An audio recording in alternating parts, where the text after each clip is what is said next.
हुजूर पाक सल्लल्लाहु अलैहि वसल्लम के पास एक सहाबी आए थे और उनकी शिकायत क्या थी पता है? फजर में वो बहुत जल्दी भागकर चले जाते थे नमाज पढ़कर। सहाबा ने उनकी शिकायत की हुजूर की बारगाह में कि बहुत जल्दी नमाज पढ़ करके चले जाते हैं, रुकते भी नहीं। हुजूर ने उनको बुलाया कि क्या बात है? तो उन्होंने क्या जवाब दिया पता है? उनके घर के बगल में एक यहूदी का घर था। उस यहूदी के आंगन में खजूर का एक दरख्त था, उसकी शाखें इनके आंगन में भी आती थी और पक्की खजूरें इनके आंगन में गिर जाती थी, और ये इसलिए दौड़ करके जल्दी चले जाते थे कि मेरे बच्चे उठ जाएंगे तो कहीं उसकी खजूरें उठाकर खा ना लें, मैं खजूरें जमा करके अपने पड़ोसी यहूदी को दे दूंगा। ये उनके रोज का मसला था, रोज का। अमानत कैसी थी! यहां तो लोग चुरा चुरा करके खाने वाले लोग हैं और उनके घर में गिरी हुई चीजें उठाकर देते। हुजूर पाक सल्लल्लाहु ताला अलैहि वसल्लम को इस बात पर बड़ा रहम आया और सहाबा से कहा, जाओ उस यहूदी को बुला लाओ और उस यहूदी से कहो कि वो अपना दरख्त मेरे इस सहाबी को बेच दे दे। उस यहूदी को बुलाया गया कि तू अपना ये दरख्त दे दे इस सहाबी को, कीमत जो चाहे ले ले। उसने कहा, मना कर दिया, नहीं मैं नहीं दूंगा। यहां तक के दूसरे सहाबा को मेरे आका ने फरमाया, जो ये एक दरख्त खरीद करके देगा मैं उसे जन्नत में बागीचा दिलाऊंगा। अब सहाबा बस इतनी ही बात थी। अल्लाह अकबर! यकीन कैसा था! सहाबा में दौड़ लग गई कि जाकर यहूदी को मनाए, दे दे तू जो कीमत चाहिए दे दे। लेकिन वो मानने को तैयार नहीं था। मदीने में एक सहाबी है हज़रत अबू दहदा, वो बड़े मालदार सहाबी थे और उनका बगीचा अवालिया मदीना में, जो बिल्कुल पॉश एरिया आज भी है, अवालिया मदीना की अजवा खजूरें पूरी दुनिया में मशहूर है। हुजूर ने पसंद फरमाया अजवा जो खजूर अवालिया मदीना, अवालिया मदीना में हजरत अबू दहदा का बहुत खूबसूरत बागीचा था। पूरे मदीने में क्या, अरब में उनके बागीचे की मिसाल दी जाती थी। बागीचा हो तो अबू दहदा का, इतना हसीन और जमील। उसमें उन्होंने घर भी बनाया, नहर भी बनाई, बहुत खूबसूरत बनाया था। अबू दहदा हुजूर के पास आते हैं, कहते हैं, या रसूल अल्लाह, मैं अगर वो यहूदी का दरख्त खरीद करके दे दूं तो मुझे भी है वो बशारत? हुजूर ने फरमाया, अबू दहदा तेरे लिए भी। वो गए यहूदी के पास, जा करके उसे पहले पैसों की डील की, नहीं माना। जानते हो अबू दहदा क्या कहते हैं? तुझे पता है मैं कौन हूं? उसने कहा, अबू दहदा? कौन नहीं पहचानता तुझे? अबू दहदा ने कहा, मेरा बगीचा देखा? कहा, अवालिया मदीना में सबसे महंगा बगीचा। अबू दहदा कहते हैं, पूरा बगीचा दे दूंगा, ये एक दरख्त दे दे। पूरा बाग दे दूंगा खजूरों का, ये एक दे दे। वो कहता है, पागल हो गए हो? क्या बात कर रहे हो? मेरे आंगन में सूखा हुआ एक दरख्त है, उसकी चंद खजूरें तुम्हारे दोस्त के घर गिरती हैं, इसके लिए तुम इतना महंगा बगीचा दे दोगे? अबू दहदा ने कहा, तू वो बात छोड़ दे, मैं सौदा किससे कर रहा हूं तुझे पता नहीं, तुझसे नहीं है ये डील। मैं जिससे सौदा कर रहा हूं मैं जानता हूं मुनाफा किस चीज का नाम है, प्रॉफिट किसको कहते हैं। वो यहूदी कहा, अगर तुम सच्ची में ये बात कर रहे हो तो अभी ले लो दरख्त और दे दो मुझे बगीचा। उसी वक्त जो भी था बै व शिरा हो गई, खरीदो फरोख्त हो गई। अबू दहदा ने वहीं पर अपना बगीचा उसके नाम कर दिया। घर वालों को पूछने की भी जरूरत नहीं। आए, बगीचे के बाहर खड़े हैं, दरवाजा जो बगीचे का था उसके गेट के बाहर खड़े। उनकी बीवी बागीचे के अंदर घर में आराम कर रही है, नहर भी बहती है, ठंडी हवाएं हैं वहां पर।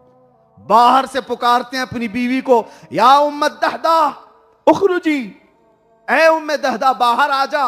बीवी ने पूछा, अंदर तो आओ, क्यों बाहर से पुकार रहे हो?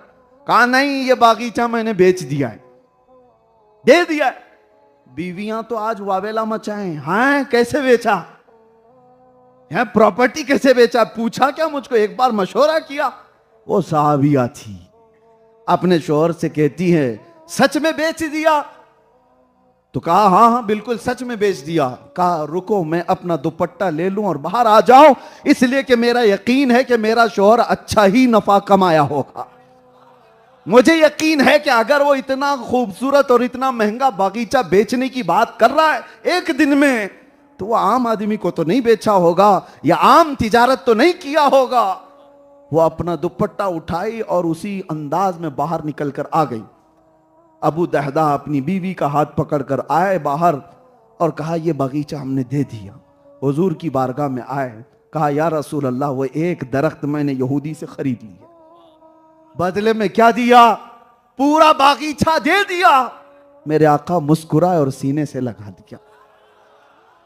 जन्नत तो बाद में मिलने वाली है, बागीचा बाद में मिलने वाला है। ये सहाबा से पूछो मोहब्बत किसको कहते हैं पता है? एक बात मैं आपको बता रहा हूं, मोहब्बत किसको कहते हैं? अपने अमल को छोटा समझना और महबूब के अमल को बड़ा समझना। अबू दहदा से पूछो आपने इतना बड़ा बागीचा दे दिया, वो कहेंगे इतना बड़ा? ये कहां से बड़ा? कौन सी चीज बड़ी है? मैं तो गुलाम हूं, सब कुछ तो उनका है। मैंने नजर किया तो अगर अबू दहदा से पूछो आपको मिला क्या? क्या हुजूर ने कुछ बड़ी चीज दी? साहबा कहते हैं महबूब की छोटी सी चीज भी बज़ाहिर वो बहुत बड़ी है। क्या मिला आपको? कहा जो मुस्तफा ने मुस्कुरा कर सीना लगाया यही कायनात का सबसे बड़ा हिस्सा है, यही मेरे लिए इनाम है, इनाम आजम है। अबू दहदा अपनी बीवी को लेकर के निकले। मेरे अजीजों सुनो, इतने पर बात खत्म नहीं होती।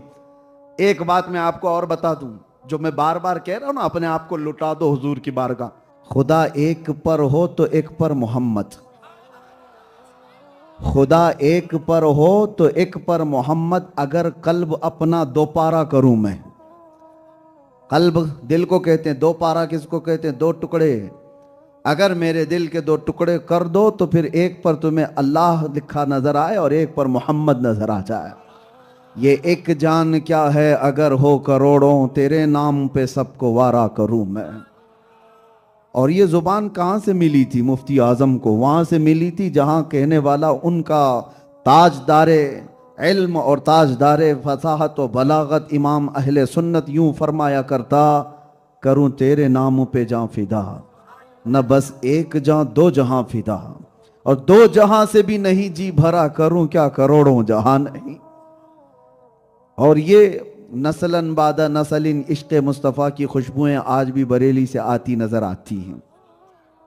और यही मुर्शिद गिरामी हुजूर ताजुश शरिया रहमतुल्लाह ताला अलैह भी फरमाते हैं, बुल हवस सुन सीमो ज़र की बंदगी अच्छी नहीं, उनके दर की भीख अच्छी सरवरी अच्छी नहीं। और फिर ये फरमाते हैं कि नबी से हो जो बेगाना उसे दिल से जुदा करते, पिदर मादर बिरादर जानो माल उन पर फिदा करते हैं। यही है ईमान हमारा असल। मेरे अजीज़ों, नबी कौनैन रहमतुल लिल आलमीन सल्लल्लाहु तआला अलैहि वसल्लम के इस इस्म पाक को आज आप जो सीने से लगाए हैं, हो सकता है बहुत सारे लोगों को इस बात का इल्म हो या कुछ को ना हो। किसी गली में हिंदुस्तान के किसी कीड़े ने छेड़ा था और वो एक छोटे से इलाके की बात थी कि आई लव मोहम्मद नहीं लिख सकते, लेकिन उन जालिमों को पता नहीं तुम वहां दबाओगे और ये नाम कहां कहां से उभरेगा। दी अजाने कभी यूरोप के कलीसाओं में तो कभी अफ्रीका के तपते हुए सहराओं में, दश्त तो दश्त है दरिया भी न छोड़े हमने, बहरे जुल्मात में दौड़ा दिए घोड़े हमने।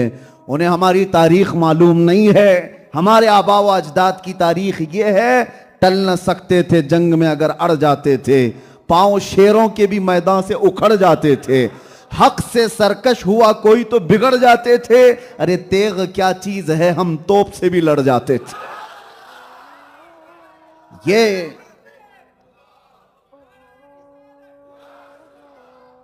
जिस तार को दुनिया छेड़ती है उसे अंदाजा नहीं है कि ये कहां तक करंट जाता है।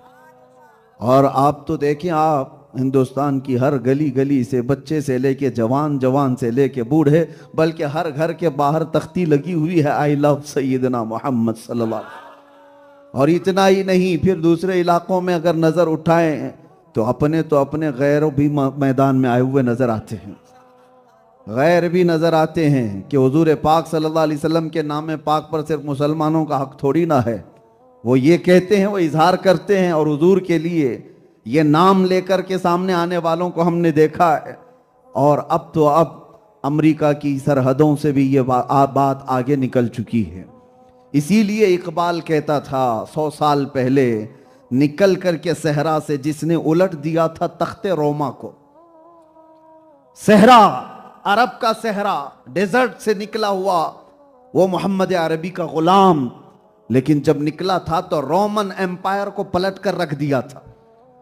दिन भर एक खजूर पर गुजारा करने वाले वो सहाबा, पैबंद लगे कपड़े पहनने वाले, पैरों में उनके चप्पल तक ना होती थी, चलने की वजह से उनके नाखून उखड़ जाते थे, लेकिन अरब से चलकर निकले थे। पर्शियन एम्पायर को धूल चटा दिया था, रोमन एम्पायर के सारे किले धांस दिए थे, भस्म कर दिए थे। ये तारीख गवाह है। और इकबाल कहता है, निकल करके सहरा से जिसने उलट दिया था तख्ते रोमा को, सुना है कुदसियों से मैंने कि वो शेर फिर होशियार होगा। सुना है कुदसियों से मैंने कि वो शेर फिर होशियार होगा। और दुनिया यही नहीं चाहती है कि वो शेर कभी दोबारा होशियार हो, लेकिन जब कभी कोई कीड़ा इस तरह की बात करता है तो हजारों मोहम्मद अरबी के शेर दोबारा जिंदा नजर आते हैं। उस नामे पाक को कहां कहां से हटाया जा सकता है, कहां कहां से मिटाया जा सकता है।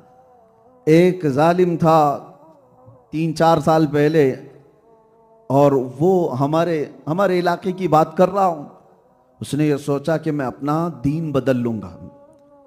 था मुसलमान, लेकिन दूसरों की छापलूसी के लिए अपना दीन बदल लिया। मीडिया की हॉट सीट पर आकर बैठना, डिबेट करना और इस्लाम के खिलाफ बोलना, हुजूर पाक की शान में गंदे अल्फाज बोलना, और फिर यहां तक कि उसने किताब लिख डाली और कुरान को बदलने की बात कर डाली। मुसलमान नाम का एक आदमी, मैं नाम इसलिए नहीं जिक्र करता कि ये पाक मजलिसें उन नापाकों से खराब ना हो, लेकिन सर्च करे तो सबको पता चल ही जाता है किसके लिए बोल रहे हैं, किसके लिए बोल रहे हैं। इसीलिए कि मुझे पता है, मुझे कितने दिन तक इसी बात के लिए तो घुमाया जा रहा था, आपने कुत्ता किसको कहा। मैंने एक शेर कहा था, वो शायद मालूम होगा। अब मैं वो कहता भी नहीं हूं, लेकिन बच्चे पूरा वैसे ही कंप्लीट कर देते हैं। मैं अगर आधी बात करता हूं ना, कुछ देर की खामोशी है, फिर शोर आएगा, वो आगे की बात फिर खुद ही कंप्लीट हो जाती है। यह हमसे पूछा जा रहा था कि किसको कहा, हमने कहा कुत्ते को कुत्ता कहा, लेकिन उनको ये बात पता थी। कहते हैं कि नहीं, हमें पता है आप किसको कह रहे थे। खैर, यहां भी बात मैं आपको ये कह रहा हूं कि जो जालिम राफजी दीन बदलकर मेरे आका के नाम पर कीचड़ उछालने के लिए मीडिया की हॉट सीट पर बैठ करके रोजाना डिबेट करता था और मुसलमानों के दिल जलाता था, आज पूछो उसको जाकर के कहां है वो। कशका भी लगाया, धोती भी पहन लिया, बदल लिया, और उस कौम की चाटुगिरी करता रहा। 6 महीने के बाद पंडितों ने लात मारकर निकाल दिया, हो गया। ऐसों का हाल यही होता है, धोबी का कुत्ता, न घर का न घाट का। यह मुहावरा हमारे यहां मशहूर है, आपके यहां है या नहीं मालूम नहीं। धोबी होगा तो मालूम होगा आपको। धोबी का कुत्ता, न घर का न घाट का, यह मशहूर मुहावरा है। और उन लोगों की मिसाल ऐसी है। और आला हजरत की सुनो तो कहते हैं, या रसूल अल्लाह, जो तेरे दर से यार फिरते हैं, दर बदर यूं ही खार फिरते हैं।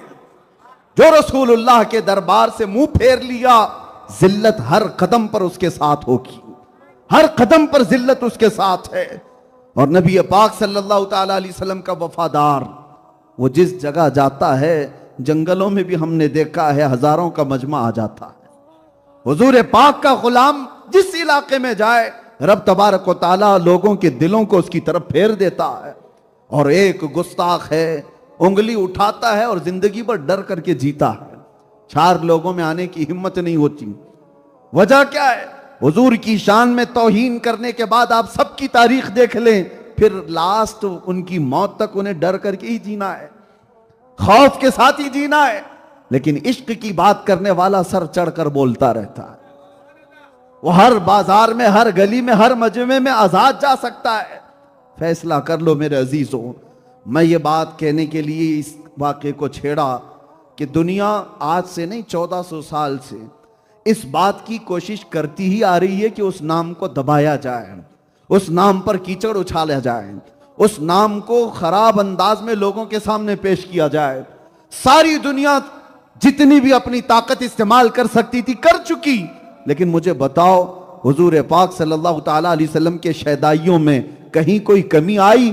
इकबाल कहता है थमता न था किसी से सैले रवा हमारा, कुछ बात तो है कि मिटती नहीं हस्ती हमारी, कुछ बात तो है कि मिटती नहीं हस्ती हमारी, सदियों रहा है दुश्मन दौरे जमा हमारा, और तौहीद की अमानत सीनों में है हमारे, आसान नहीं मिटाना नामो निशा हमारा, यूनानो मिस्र रोमा सब मिट गए जहां से, बाकी मगर है अब तक नामो निशा हमारा, बातिल से डरने वाले है आसमां नहीं है हम, 100 बार कर चुका है तू इम्तिहान हमारा, 100 बार कर चुका है तू इम्तिहान हमारा।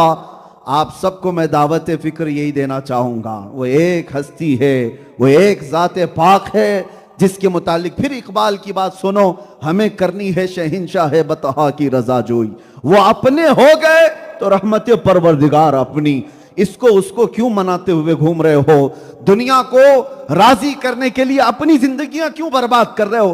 कुरान में रब फरमाता है अल्लाहु व रसूलुहु अहक्कु अन युर्दू, अल्लाह और उसके रसूल इस बात के ज्यादा हकदार हैं कि उनको राजी किया जाए।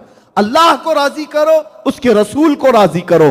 दुनिया रूठती है तो रूठे, छूटती है तो छूटे, इसलिए कि दुनिया न तुम्हें सजा दे सकती है न जजा दे सकती है, न ये रिस्क के दरवाजे खोल सकती है न रिस्क के दरवाजे बंद कर सकती है। एक दरवाजा अगर दुनिया ने बंद किया तो मौला 70 दरवाजे तुम पर खोल देगा।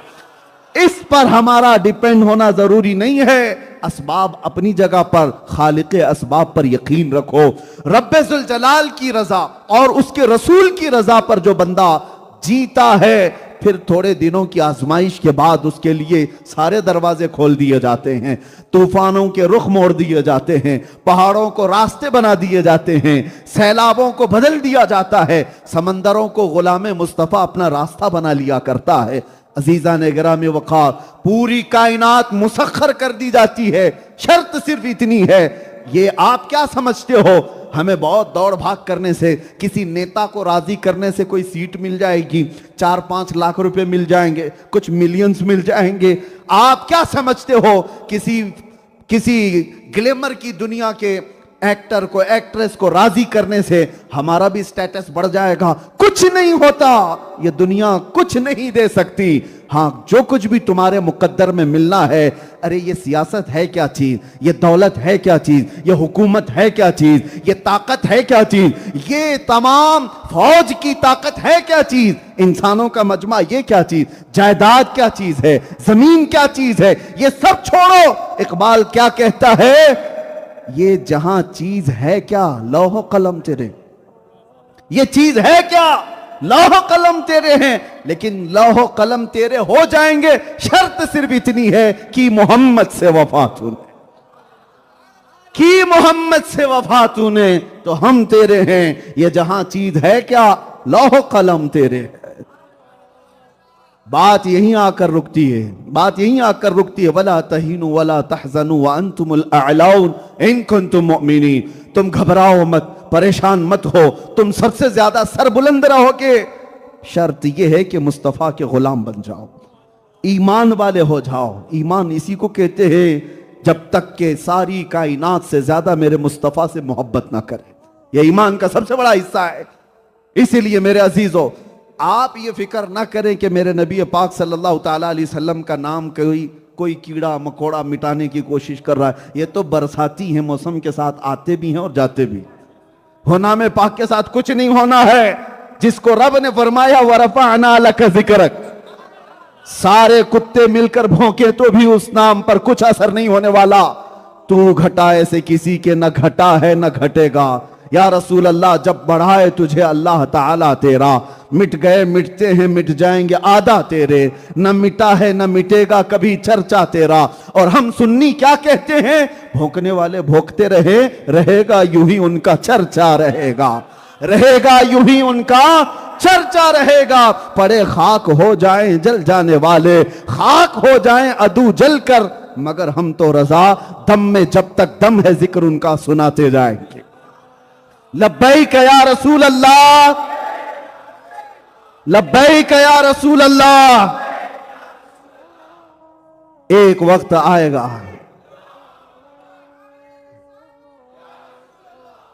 एक वक्त आएगा अनकरीब आप देखोगे हर दरो दीवार और हर गली से एक ही आवाज आएगी, लब्बैक या रसूल अल्लाह। वो आवाज आनी है जो इकबाल ने कहा था, सुना है कुदसियों से मैंने कि वो शेर फिर होशियार होगा, और हमें दिख रहा है इंशाअल्लाह अज़ीज हर इलाके का मोहम्मद अरबी का शेर अब बेदार होने वाला है।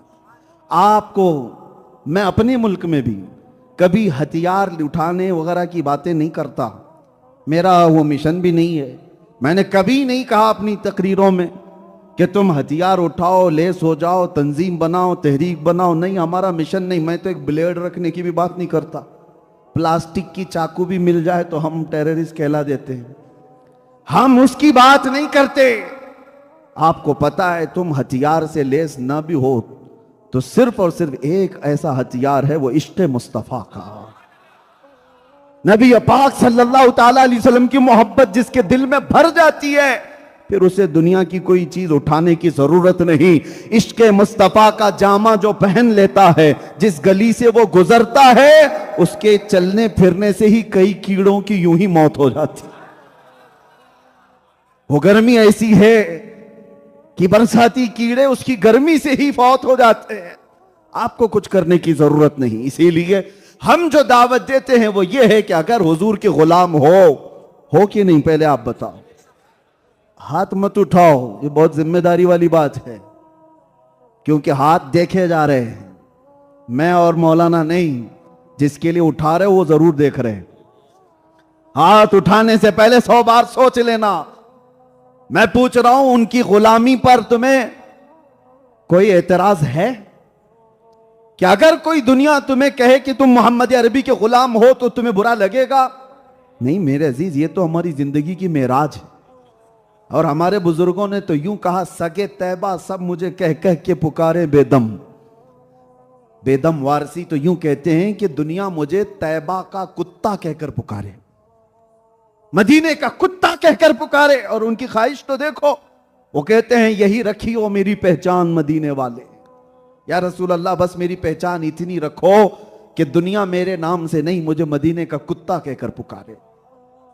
ये तो उनका फख्र था। मैं आपसे पूछता हूं, हुजूर के गुलाम हो और उस गुलामी पर कोई एतराज नहीं, और आपको कभी भी ऐसा फील नहीं होता कि मुझे अजीब लग रहा हो, तो फिर मैं आपसे पूछता हूं, जब उस रसूल की गुलामी पर 2-2 हाथ उठाते हो, गर्दन देने की बात करते हो, तो आ जाओ मेरे अजीजों, हम आपसे गर्दन भी नहीं मांगते, जान भी नहीं मांगते। बस सिर्फ और सिर्फ शक्ल तो बना लो कि मेरे मुस्तफा का गुलाम लगे। शक्ल तो बना लो कि नबी का गुलाम लगे। तुम्हें अगर एतराज नहीं है तो पूरे के पूरे क्यों नहीं बन जाते? आधे क्यों हो? आधे यहूद और नसारा को राजी करना है।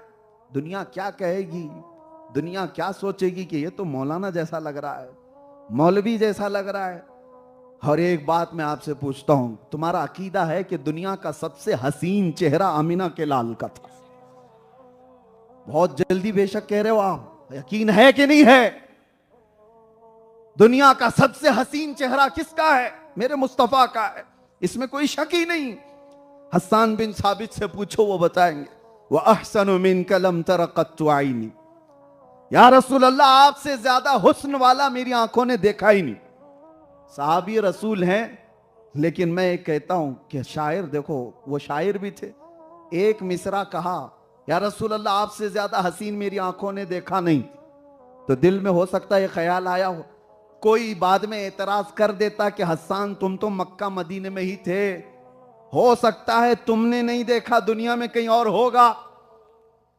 तुम तो ये कह रहे हो ना, मेरी आंखों ने नहीं देखा आपसे ज्यादा खूबसूरत, हो सकता है कहीं और होगा, तुम मक्का मदीना और अतराफ ही तो रहे।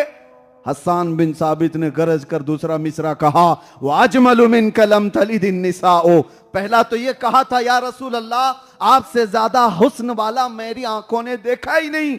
लेकिन ये एतराज आ सकता था, तो हस्सान बिन साबित ने कहा, नहीं नहीं, देखा नहीं, ये अलग बात है। पूरी कायनात में किसी मां ने आपसे ज्यादा हसीन जना ही नहीं, आपसे ज्यादा खूबसूरत किसी मां ने जना ही नहीं। आप सबका भी अकीदा है इस बात पर। कि वो अल्लाह के नबी कायनात के सबसे हसीन चेहरे के मालिक थे।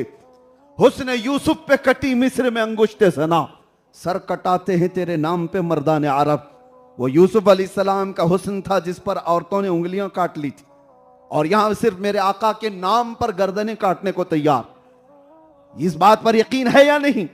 मैं बार बार ताकीद से इसलिए पूछ रहा हूं, तो फिर कौल में और अमल में तजाद क्यों? जब तुम्हें यह पता है कि सबसे हसीन चेहरा मेरे आका का था और सबसे हसीन चेहरे पर दाढ़ी थी, तो खूबसूरती का मेयार ही दाढ़ी है। खूबसूरती का मेयार ही दाढ़ी है। और जो ये कहता है कि नहीं मैं हैंडसम लगने के लिए कर रहा हूं, वो झूठा है, वो झूठा है। दुनिया ने उसको जानवर बनाने की कोशिश की है, मुस्तफा का गुलाम नहीं। नबी का जो गुलाम होता है वो बार बार कोशिशें करता। अरे मैंने देखा है, मैं एक निकम्मा आदमी, मैं एक छोटा तालिब इल्म, लेकिन मुझसे चाहने वाले, मुझसे मोहब्बत करने वाले कितने बच्चे ऐसे हैं।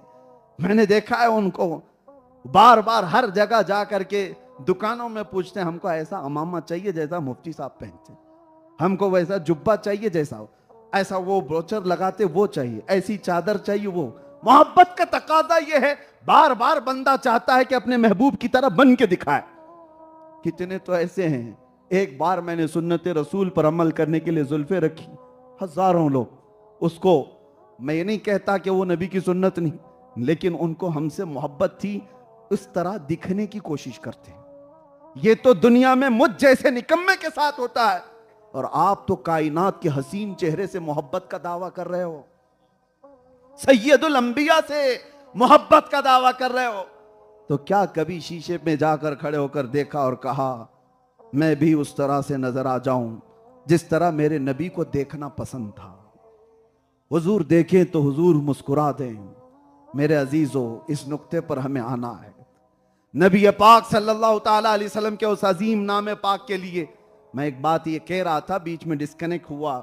आपको फिक्र की जरूरत नहीं इस नाम के हिफाजत की, और अल्लाह हिफाजत करने वाला है सुबह क़यामत तक। ये तो दुनिया हमारा टेम्परेचर नापती है, अभी बुखार कितना है, ये पूरी दुनिया देखती है कि अभी उठे हैं कि सोए हैं। और जब जब जागते हैं तो फिर वो फिर थोड़े दिनों के लिए, लंबे टाइम के लिए हो जाते हैं। एक एक कुत्ता बीच में उठता है और हुजूर की शान में तौहीन करता है, और जब हम गरजते हैं तो फिर कई महीनों के लिए बिल में चला जाता है। उनको पता है हाँ अभी जाग रहे हैं, और जिस दिन वो देखें कि ये सब सोए हैं, इनको कुछ फर्क नहीं पड़ता, तो फिर देखो वो हश्र करेंगे इस उम्मत के साथ जो स्पेन में किया था। स्पेन में 500 मस्जिदें आज चर्च बनी हुई हैं। 700 साल तक इस्लामी हुकूमत कायम थी स्पेन में, सिर्फ इसलिए कि वो लोग मॉडर्न हो चुके थे, बहुत मॉडर्न हो चुके थे। उनके यहां हुजूर पाक की शान में गुस्ताखियां कोई माना ही नहीं रखती थी, तोड़ दिए गए, खत्म कर दिए गए। आज भी स्पेन हमारे पास नहीं है। मस्जिद कर्तबा का नाम सुना है अपने? दुनिया की दूसरी सबसे बड़ी मस्जिद, आज वो सिर्फ पिकनिक पॉइंट बनी हुई है, टूरिस्ट प्लेस है एक। वो इल्म और अदब का गहवारा स्पेन सब खत्म कर दिया गया। क्यों? उनके जो हम गुलाम थे, खल्क के पेशवा रहे, उनसे फिरे, जहां फिरा फिर आई कमी वकार में। यही है नुक्ता। अगर उस नाम पाक की अजमत के साथ, जैसे आपको मोहब्बत है, आप आई लव मोहम्मद 1000 बार कहें, सीने पे लगाएं, सर पर लगाएं, लेकिन मैं ये चाहता हूं कि मेरे अजीजों अंदर से भी वो आई लव का इजहार हो। आप अगर मोहब्बत करते हैं तो कुछ चीजों को तो छोड़ना होगा, कुछ ख्वाहिशात को तर्क करना होगा। अब मैं अपनी गुफ्तगू पर आता हूं। आओ मेरे आका सल्लल्लाहु अलैहि वसल्लम से पूछते हैं ईमान किसे कहते हैं। हुजूर फरमाते हैं ला युमिनु अहदुकुम हत्ता यकूना हवाहु तबअन लिमा जितु बिही। तुम में से उस वक्त तक कोई मोमिन नहीं हो सकता जब तक कि अपनी ख्वाहिशात मेरी मर्जी के मुताबिक ना करे। हुजूर के चाहने के बराबर तुम अपनी ख्वाहिशात को जब तक नहीं करोगे तब तक मोमिन नहीं हो। और ये सहाबा ने अपनी जिंदगी में करके दिखाया है। उनकी अपनी ख्वाहिशात नहीं थी, सब कुर्बान किया था कदम मुस्तफा पर, सब निछावर किया था। अपनी ख्वाहिशात ना आने पाए, अपने जो बहुत सारे जो बनाए हुए उम्मीदें उसको खत्म करो। हुजूर क्या चाहते हैं वो देखो। नबी पाक को कैसा मोमिन पसंद था। और कुर्बानियों की बात करते हैं, आधा घंटा अगर लोग यहाँ बैठ जाएं तो उनको ऐसा लगता है कि हमने कमाल कर दिया है, दीन की बड़ी खिदमत कर दी है, एक जलसा करके या एक प्रोग्राम करके। ये मोहब्बत का तकाजा नहीं है। आपको बताता हूं, हुजूर पाक सल्लल्लाहु अलैहि वसल्लम के पास एक सहाबी आए थे और उनकी शिकायत क्या थी पता है? फजर में वो बहुत जल्दी भागकर चले जाते थे नमाज पढ़कर। सहाबा ने उनकी शिकायत की हुजूर की बारगाह में कि बहुत जल्दी नमाज पढ़ करके चले जाते हैं, रुकते भी नहीं। हुजूर ने उनको बुलाया कि क्या बात है? तो उन्होंने क्या जवाब दिया पता है? उनके घर के बगल में एक यहूदी का घर था। उस यहूदी के आंगन में खजूर का एक दरख्त था, उसकी शाखें इनके आंगन में भी आती थी और पक्की खजूरें इनके आंगन में गिर जाती थी। और ये इसलिए दौड़ करके जल्दी चले जाते थे कि मेरे बच्चे उठ जाएंगे तो कहीं उसकी खजूरें उठाकर खा ना लें, मैं खजूरें जमा करके अपने पड़ोसी यहूदी को दे दूंगा। ये उनके रोज का मसला था, रोज का। अमानत कैसी थी! यहाँ तो लोग चुरा चुरा करके खाने वाले लोग हैं और उनके घर में गिरी हुई चीजें उठाकर देते। हुजूर पाक सल्लल्लाहु ताला अलैहि वसल्लम को इस बात पर बड़ा रहम आया और सहाबा से कहा, जाओ उस यहूदी को बुला लाओ और उस यहूदी से कहो कि वो अपना दरख्त मेरे इस सहाबी को बेच दे दे। उस यहूदी को बुलाया गया कि तू अपना ये दरख्त दे दे इस सहाबी को, कीमत जो चाहे ले ले। उसने कहा, मना कर दिया, नहीं मैं नहीं दूंगा। यहां तक के दूसरे सहाबा को मेरे आका ने फरमाया, जो ये एक दरख्त खरीद करके देगा मैं उसे जन्नत में बागीचा दिलाऊंगा। अब सहाबा बस इतनी ही बात थी। अल्लाह अकबर! यकीन कैसा था! सहाबा में दौड़ लग गई कि जाकर यहूदी को मनाए, दे दे तू जो कीमत चाहिए दे दे।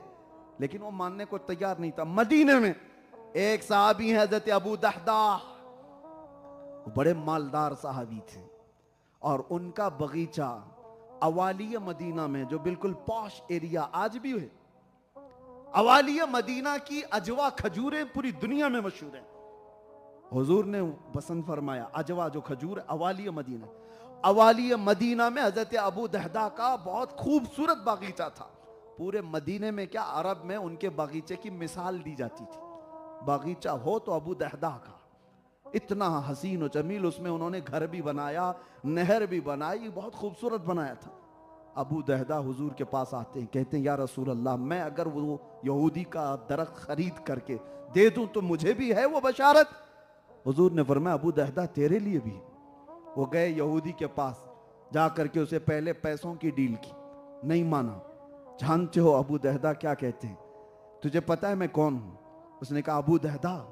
कौन नहीं पहचानता तुझे? अबू दहदा ने कहा, मेरा बगीचा देखा है? कहा, अवालिया मदीना में सबसे महंगा बगीचा। अबू दहदा कहते हैं, पूरा बगीचा दे दूंगा, ये एक दरख्त दे दे। पूरा बाग दे दूंगा खजूरों का, ये एक दे दे। वो कहता है, पागल हो गए हो, क्या बात कर रहे हो? मेरे आंगन में सूखा हुआ एक दरख्त है, उसकी चंद खजूरें तुम्हारे दोस्त के घर गिरती हैं, इसके लिए तुम इतना महंगा बगीचा दे दोगे? अबू दहदा ने कहा, तू वो बात छोड़ दे, मैं सौदा किससे कर रहा हूं तुझे पता नहीं, तुझसे नहीं है ये डील। मैं जिससे सौदा कर रहा हूं मैं जानता हूं मुनाफा किस चीज का नाम है, प्रॉफिट किसको कहते हैं। वो यहूदी कहा, अगर तुम सच्ची में ये बात कर रहे हो तो अभी ले लो दरख्त और दे दो मुझे बगीचा। उसी वक्त जो भी था बै व शिरा हो गई, खरीदो फरोख्त हो गई। अबू दहदा ने वहीं पर अपना बगीचा उसके नाम कर दिया। घर वालों को पूछने की भी जरूरत नहीं, आए बगीचे के बाहर खड़े हैं, दरवाजा जो बगीचे का था उसके गेट के बाहर खड़े। उनकी बीवी बागीचे के अंदर घर में आराम कर रही है, नहर भी बहती है, ठंडी हवाएं हैं वहां पर। बाहर से पुकारते हैं अपनी बीवी को, या उम्मे दहदा उखरुजी, ऐ उम्मे दहदा बाहर आ जा। बीवी ने पूछा, अंदर तो आओ, क्यों बाहर से पुकार रहे हो? कहा, नहीं ये बागीचा मैंने बेच दिया है, दे दिया है। बीवियां तो आज वावेला मचाएं, हाँ कैसे बेचा है, प्रॉपर्टी कैसे बेचा? पूछा क्या मुझको, एक बार मशवरा किया? वो साहबिया थी, अपने शोहर से कहती है, सच में बेच दिया? तो कहा हाँ हाँ बिल्कुल सच में बेच दिया। कहा रुको मैं अपना दुपट्टा ले लूं और बाहर आ जाऊं, इसलिए कि मेरा यकीन है कि मेरा शौहर अच्छा ही नफा कमाया होगा। मुझे यकीन है कि अगर वो इतना खूबसूरत और इतना महंगा बागीचा बेचने की बात कर रहा है एक दिन में, तो वो आम आदमी को तो नहीं बेचा होगा या आम तिजारत तो नहीं किया होगा। वो अपना दुपट्टा उठाई और उसी अंदाज में बाहर निकल कर आ गई। अबू दहदा अपनी बीवी का हाथ पकड़कर आए बाहर और कहा ये बगीचा हमने दे दिया। हुजूर की बारगाह में आए, कहा या रसूल अल्लाह वो एक दरख्त मैंने यहूदी से खरीद लिया, बदले में क्या दिया? पूरा बागीचा दे दिया। मेरे आका मुस्कुराए और सीने से लगा दिया। जन्नत तो बाद में मिलने वाली है, बागीचा बाद में मिलने वाला है। ये सहाबा से पूछो मोहब्बत किसको कहते हैं पता है? एक बात मैं आपको बता रहा हूं, मोहब्बत किसको कहते हैं? अपने अमल को छोटा समझना और महबूब के अमल को बड़ा समझना। अबू दहदा से पूछो आपने इतना बड़ा बागीचा दे दिया, वो कहेंगे इतना बड़ा? ये कहां से बड़ा? कौन सी चीज बड़ी है? मैं तो गुलाम हूं, सब कुछ तो उनका है। मैंने नजर किया तो अगर अबू दहदा से पूछो आपको मिला क्या? क्या हुजूर ने कुछ बड़ी चीज दी? साहबा कहते हैं महबूब की छोटी सी चीज भी बज़ाहिर वो बहुत बड़ी है। क्या मिला आपको? कहा जो मुस्तफा ने मुस्कुरा कर सीना लगाया यही कायनात का सबसे बड़ा हिस्सा है, यही मेरे लिए इनाम है, इनाम आजम है।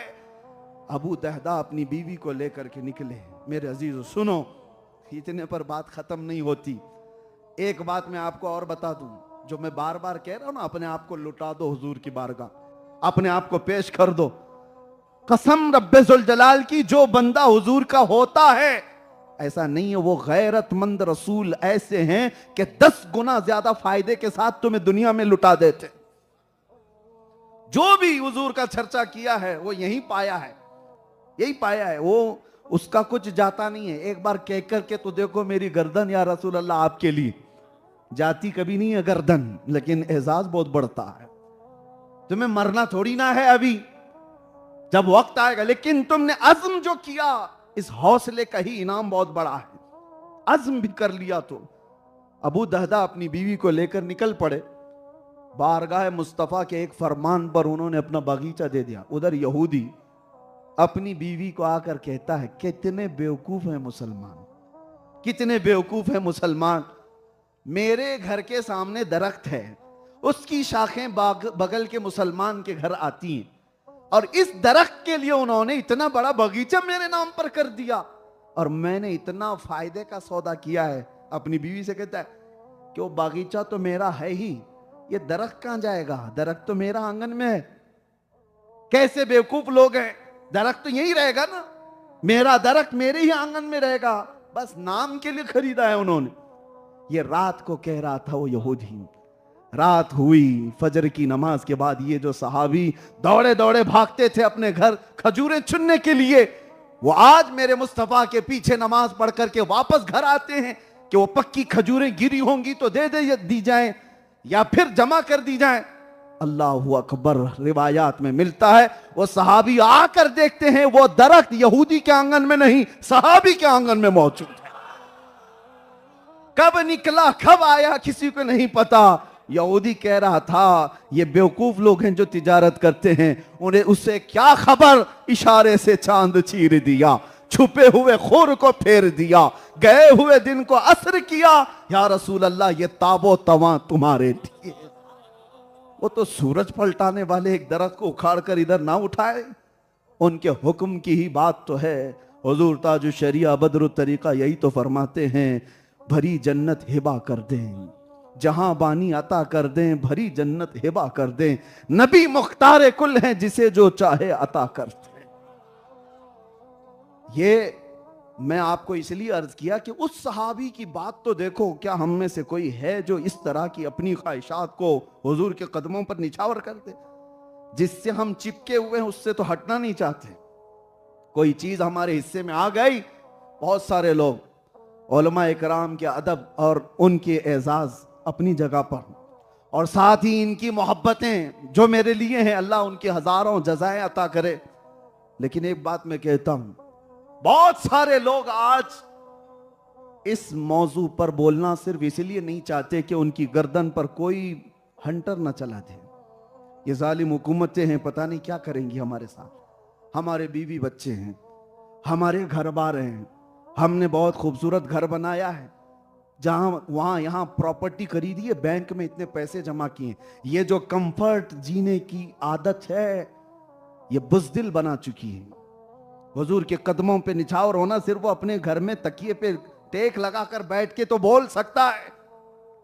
जालिमों की आंखों में आंखें डालकर बात करने से इसीलिए हिम्मत टूटती है कि फिर इनका क्या होगा, मेरे बच्चों का क्या होगा, मेरा घर क्या होगा। ये अभी आएंगे, हमारे ऊपर रेड पार देंगे और हमारी जायदादें जब्त कर लेंगे। अगर ये ख्यालात हैं उलमा के या मुबल्लिगीन के, तो मैं कहता हूं शर्म से डूब मरना चाहिए। क्या सहाबा की औलाद नहीं थी जब वो बदर जा रहे थे? क्या उनकी बीवियां नहीं थी जब वो जंगे ओहद में जा रहे थे? मैं तो जानता हूं एक खातून ऐसी मदीने की जंगे ओहद में दौड़ती हुई आई थी, उनका जवान बेटा 22 साल का शहीद हुआ था। हुजूर के पास आकर कहती है, सुना है मेरा लाल शहीद हो गया, अगर आप इजाजत दें तो मैं लाश देखूं, अगर आप इजाजत दें तो मैं लाश देखूं। वो अपने बेटे की मैयत देखने के लिए इजाजत मांग रही है मेरे मुस्तफा से। हुजूर ने कहा जाओ देख लो। सहाबा कहते वो खातून आई, अल्लाह अकबर। जो लोग ये कहते हैं ना हमारा है कि नहीं कुछ, हमारे बीवी बच्चे, हमारी जायदाद, हमारी प्रॉपर्टी, हम जाएंगे तो हमारा क्या होगा, शर्म करना चाहिए। वो खातून मदीना आती हैं अपने बेटे की लाश देखकर, नोहा करना, मातम करना, चेहरा पीटना, चीखना चिल्लाना नहीं, आते साथ अपने बेटे की लाश को पलट दिया, जुब्बा उठा दिया जिस्म से और पीठ पर हाथ फेरने लगी, और उसके बाद फिर सीधा कर दिया लाश को, सजदे में गिर गई, सजदे में गिर गई। और उठती है तो एक सहाबी उससे पूछते हैं, बड़ी भी आप ही क्या कर रही हो? आप जो सुनो किस लिए मैं सुना रहा हूं। वो मदीने की खातून कहती हैं, मैंने मेरे बेटे को पलट दिया, ये सब चीजें देखकर तू ताज्जुब कर रहा है। सुन, आज जब मुझसे ये इजाजत लेकर घर से निकल रहा था, जंग में जा रहा था, तो मैंने इसको नसीहत की थी, बेटा अगर रसूलुल्लाह पर कभी सख्त वक्त आ गया तो पांव फेर कर भागना मत मैदान से, हुजूर को छोड़ करके आना मत।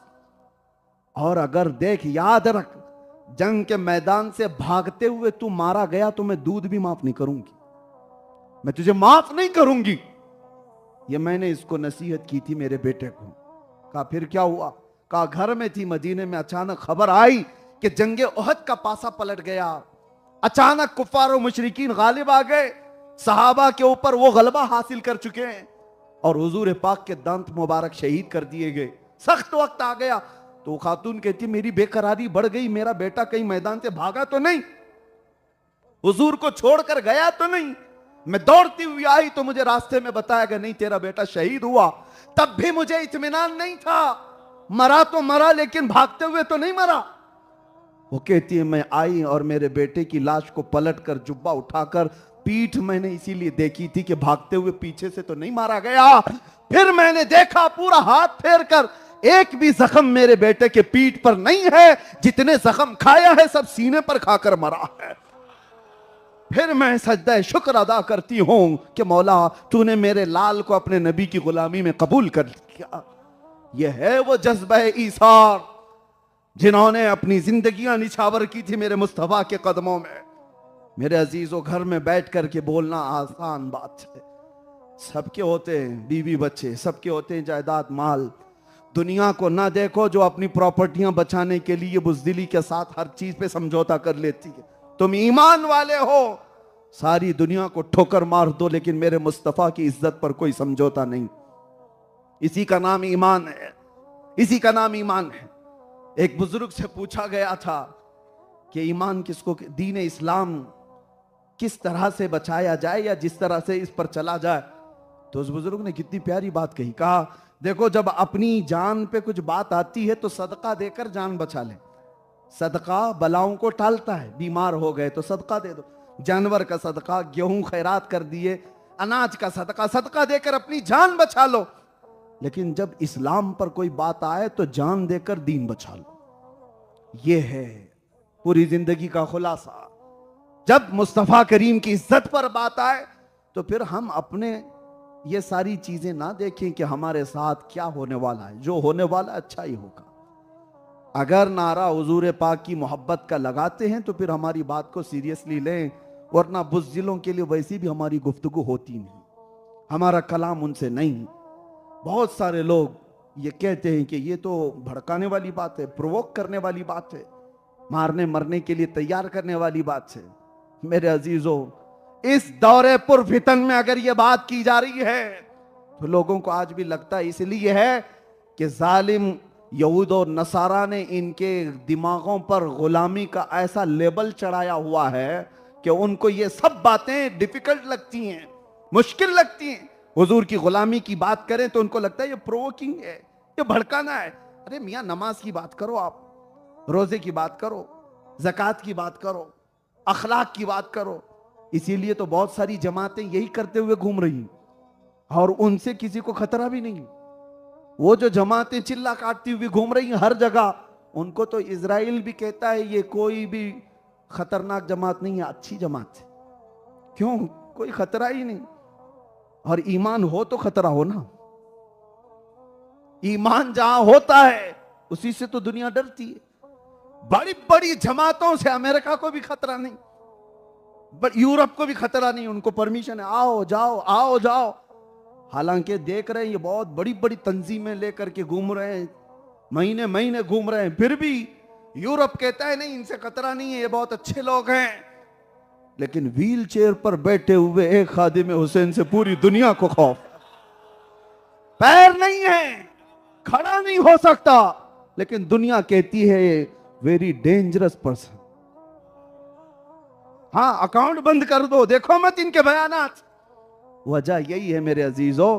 फिर समझ में आता है ताकत और कुव्वत जमात बनाने का नाम नहीं है, ताकत और कुव्वत फौज बनाने का नाम नहीं है, ताकत और कुव्वत कुर्सी और सियासत हासिल करने का नाम नहीं है, ताकत और कुव्वत माजूर होकर के भी इश्क रसूल हासिल करने का नाम है।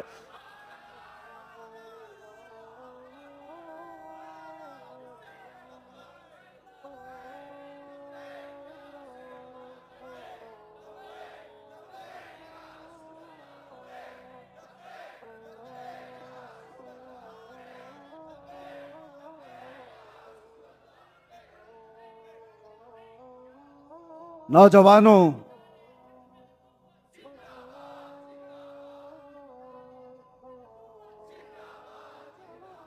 उस नाम पाक से बार बार कुर्बानियां नहीं मांगी जाती। ये तो खुश नसीबों की बात है जो वहां पर अपना सब कुछ लुटाया।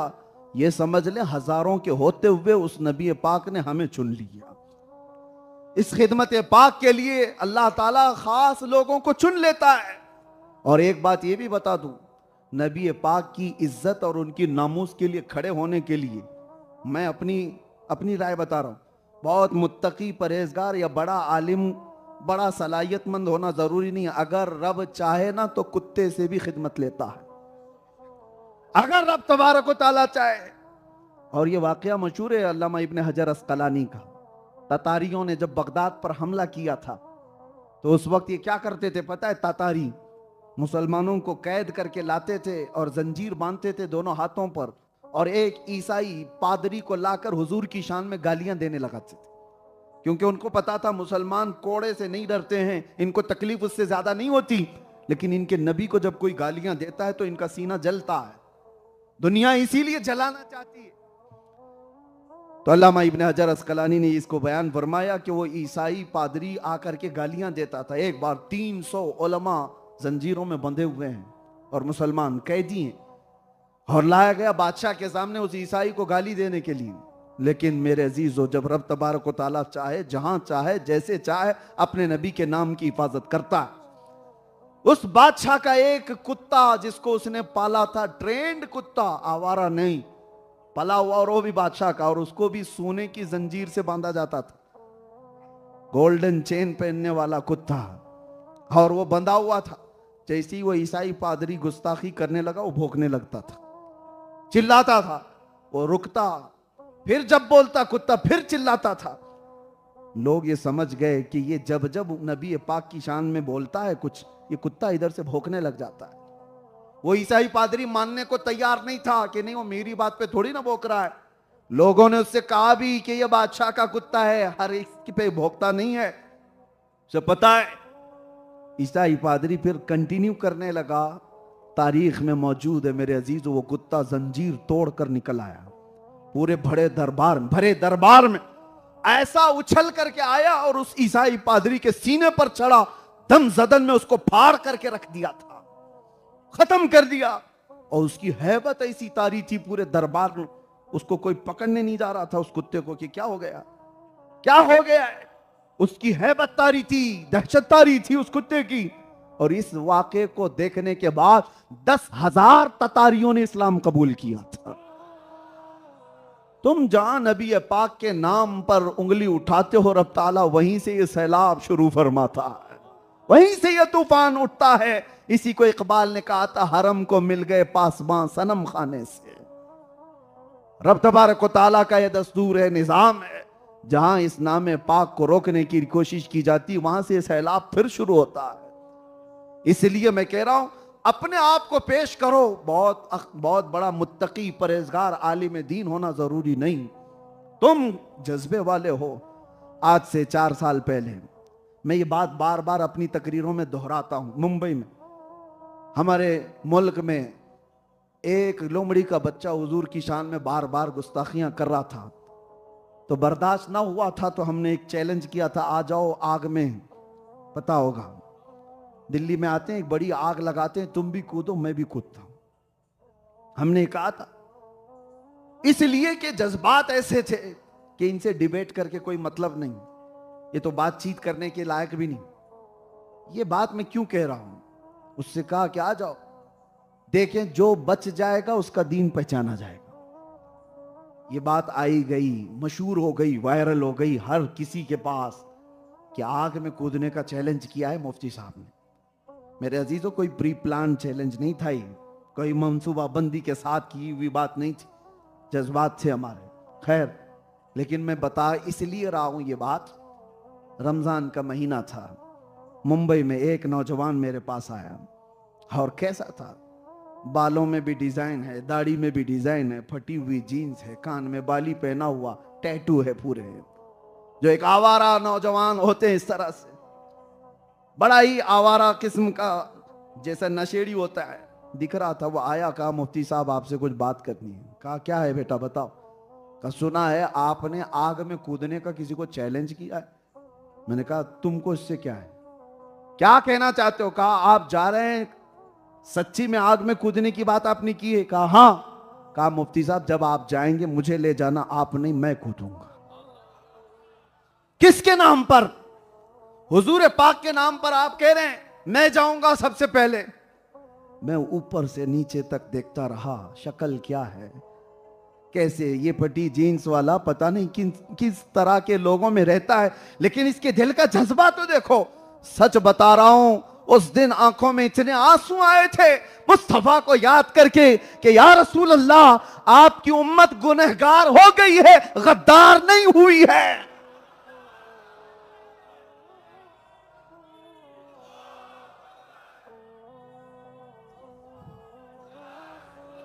आज भी मर मिटने का जज्बा मौजूद है हमारे हर बच्चे के अंदर, बस इस लॉ को थोड़ी उभारने की जरूरत है। इसीलिए हम इस तरह की गुफ्तगू करते हैं। लोगों को प्रोवोक लगता है, भड़काना लगता है, नहीं मेरे अजीजों, ये शमा तो इनकी पैदाइशी है।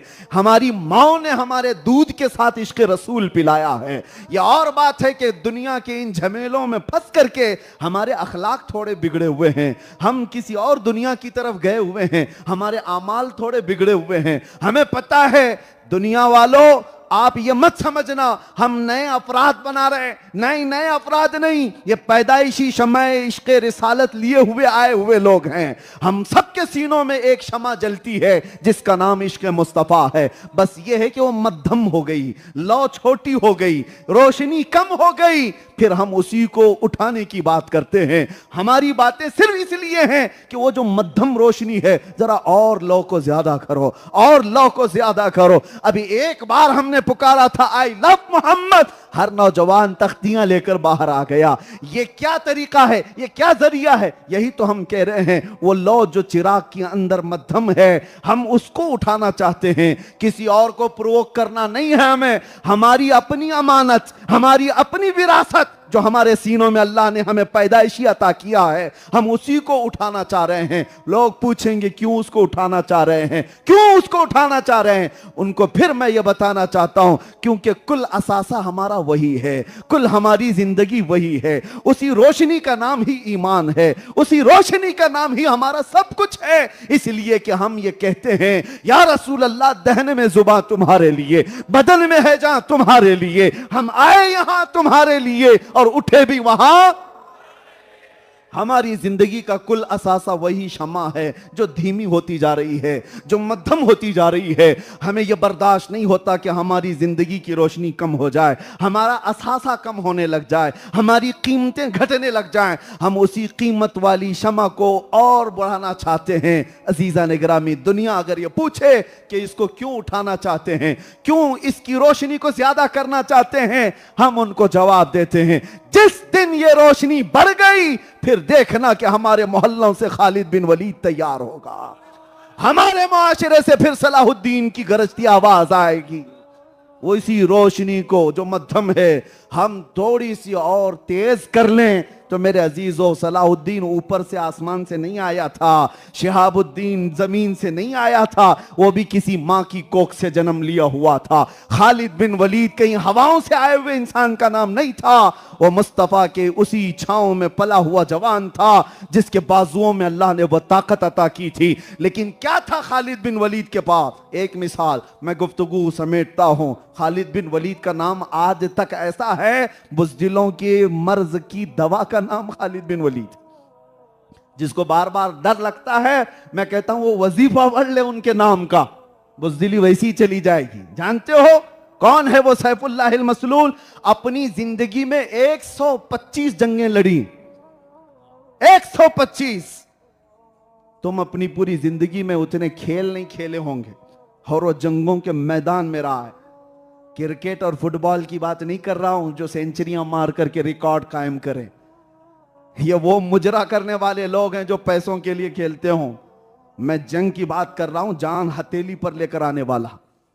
और खालिद बिन वलीद 125 जंगें लड़े हुए उस अजीम सिपह सालार का नाम है। और किस्मत तो देखो खालिद बिन वलीद की, 125 जंगों में एक जंग में भी उनको शिकस्त नहीं हुई। तारीख है ये, एक जंग में भी शिकस्त नहीं। और एक जंग तो ऐसी है खालिद बिन वलीद की, जंग मौता। जंग मौता खालिद बिन वलीद, वो खुद कहते हैं मेरे हाथ से 9 तलवारें टूटी हैं। एक तलवार टूटी थी छोड़ देता, दूसरी तलवार उठाता वो टूट जाती, तीसरी तलवार उठाता वो टूट जाती। 9 तलवारें टूटी एक जंग के अंदर। तुम क्या समझ रहे हो लकड़ी की और बर्छियों की तलवार है? खालिद बिन वलीद की एक तलवार का वजन 35 किलो होता था। 35 केजी की तलवार और फिर ढाल जो एक हाथ से उठाते थे। जवान इसको कहते हैं मेरे अजीज, जवान इसको कहते हैं। और वो कौन सी चीज थी जिसको इकबाल कहते हैं ना, दो आलम से करती है बेगाना दिल को, अजब चीज है लज्जत आशनाई। खालिद बिन वलीद, क्या कमाल था इनका, क्यों इस तरह लड़ते थे वारफ्तगी के साथ, बेखुदी के साथ, किसी की परवाह नहीं और चले चले। सामने कौन है इसकी परवाह नहीं। ये खालिद बिन वलीद एक जंग में ऐसे घिर गए थे कि एक जालिम ने उनको मारा। और ऐसा नहीं है कि जख्म नहीं है, अपने आखिर उम्र में खालिद बिन वलीद ने कहा मेरे पूरे जिस्म में एक बालिश जगह भी बाकी नहीं है जहां जख्म ना लगाओ, कोई जगह बाकी नहीं, चेहरे से लेकर पैरों तक इतना एक बालिश जगह भी बगैर तीर और तलवार लगे हुए पूरा जिस्म ही नहीं था। लेकिन वो उस तरह के जवान नहीं है कि जख्म खाए और घर में बैठ गए। नसें कट जाती थी जंग में। आपको एक बात बताऊं, नसें कट गई साद इब्ने मुआज की। ये खंदक की बात है। हुजूर 1 महीना जंग के बाद वापस मदीने लौट रहे थे। 5 किलोमीटर है सिर्फ मदीना, 5 किलोमीटर ही बाकी है। बीच में जिब्राइल अमीन आए, और कहा या रसूल अल्लाह, अल्लाह का हुक्म है यहीं से आप बनु नुज़ैर के मुकाबिल में चले। मदीने गए नहीं, थके हुए सहाबा हैं। हुजूर ने फरमाया मैं अपने सहाबा से पूछ लूं जो थके हुए 1 महीना जंग करके लौट रहे हैं मदीने।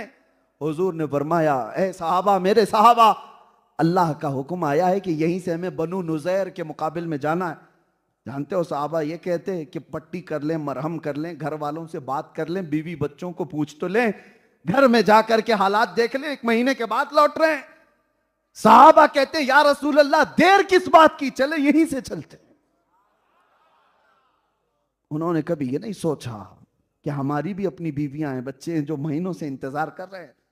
मैं बात कर रहा था खालिद बिन वलीद की, और वो कभी थक हार कर बैठने वाले नहीं। एक जंग में घिर गए, एक जालिम ने उनको मारा, अमामा गिर गया।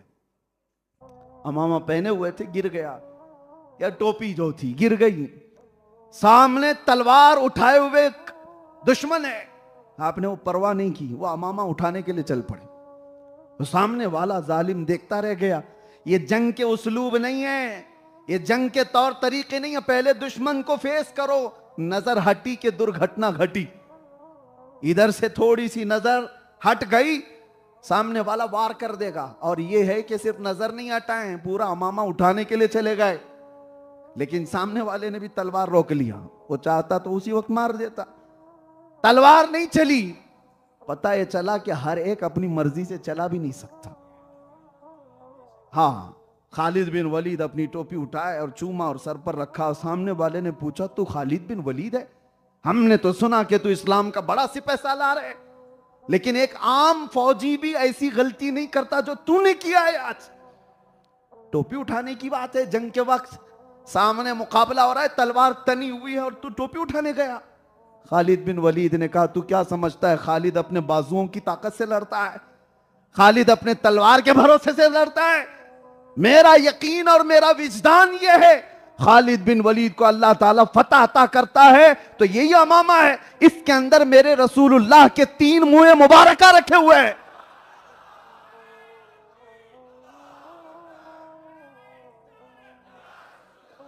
मेरे नबी पाक के बाल मुबारक इसमें रखे हुए हैं, और मेरा यकीन है कि इसी की निस्बत से अल्लाह मुझे फतह अता फरमाता है। यकीन हो तो ऐसा हो कि नबी पाक की अगर निस्बत बाकी है तो हम पूरी दुनिया फतह कर लेंगे। कौन है वो जालिम हमारा मुकाबला करने? आएंगी मुसीबतें, तकलीफें, लेकिन मेरे अजीज और रब तबारक व तआला की ताकत और कुव्वत के सामने कोई चीज नहीं है, कोई चीज नहीं है। अगर रब चाहे तो तुम्हें हजारों के मजमे से महफूज उठा लाए, हजारों के मजमे से महफूज उठा लाए। लिहाजा ये कमजोर ईमान छोड़ दो, ये कमजोर अकीदा छोड़ दो। आखिर में एक बात बता देता हूं, जेल के अंदर एक कैदी को मैंने देखा, उसको सब परेशान करते थे। उसके घर वाले कोई मिलने आते नहीं थे उसको, और महीने पागल हो जाता था जेलर। उसको बाप को फोन करके बोलता आ जाओ मिल लो। उसका बाप आता, ये रोता था, बोलता अब कब मेरी बेल करा रहे हो, मेरी जमानत? बाप कहता इस मंडे को कर दूंगा। सैटरडे मुलाकात होती थी, मंडे को ये हंसते हुए आता था और बोलता था मेरी मंडे बेल है, बेल है। मंडे गया, ट्यूसडे गया, फिर हफ्ता भी चला जाता, महीना भी चला जाता, उसका बाप आता ही नहीं था। फिर महीने के बाद ये फिर पागल होता, फिर उसका बाप आता, फिर ये पूछता कब है बेल? वो कहता अब इस मंडे को रख रहा। ऐसे 3-4 बार हो गया था, 6 महीने उसके गुजर गए थे। एक बार वो अपने बाप से मिल के आ रहा था और वो अभी आया भी नहीं था। सारे कैदियों ने उसको वैसी पुकार के बोला कि इस मंडे है ना तेरी बेल, क्योंकि वही जवाब हर बार मिलता था। उसके दिल पे बात लग गई। कभी किसी ऐसे को छेड़ो ना तो फिर बात कुछ और ही हो जाती। उसको जब कैदियों ने ये छेड़ा कि इस मंडे है ना तेरी, और ठट्टा मार के सब हंसे, तो रोया और कहा, उसका जुमला याद आता है मुझे। वो एक आम आदमी था, पागल था, थोड़ा सनकी था, लेकिन जुमला याद आता है। सबको पुकार करके उसने कहा था देखो, वो गाली देकर के उसने कहा तुम लोग मेरी इस बेबसी पे रो रहे हो, अल्लाह ने अभी मेरा निकलना लिखा नहीं है। उसने लिखा नहीं है, जिस दिन वो लिखेगा तुम्हारा बाप मिलकर के भी मुझे अंदर नहीं रोक सकेगा, पूरी हुकूमत मिलकर भी मुझे नहीं बिठा सकेगी। इतना पावरफुल जुमला था उसका। उसने कहा अल्लाह ने अभी लिखा नहीं है, और जिस दिन वो लिखेगा पूरी हुकूमत मिलके मुझे अंदर नहीं बिठा सकेगी। इतना कहा था, सच बात बता रहा हूं, उसी मंडे को उसकी बेल भी हुई थी, निकल के गया भी था। ये हो सकता है एक आम सी बात हो, लेकिन कुछ बातें ऐसी हैं जो हमें अंदर से हिला देती। यकीन हो तो ऐसा यकीन हो, हमारी जिंदगियों में कुछ नहीं होगा मेरे अजीजों। खालिक कायनात पर ऐसा भरोसा रखो, सारी ताकतें मिलकर तुम्हारा बाल बेका नहीं करेंगी जब तक रब ना चाहे। और अगर अल्लाह चाह ले तो फिर मच्छर से भी तुम्हारी मौत हो सकती। अल्लाह अगर चाह ले तो चूंटी से भी मर सकते हो, और अगर ना चाहे तो प्लेन क्रैश में भी बच सकते हो।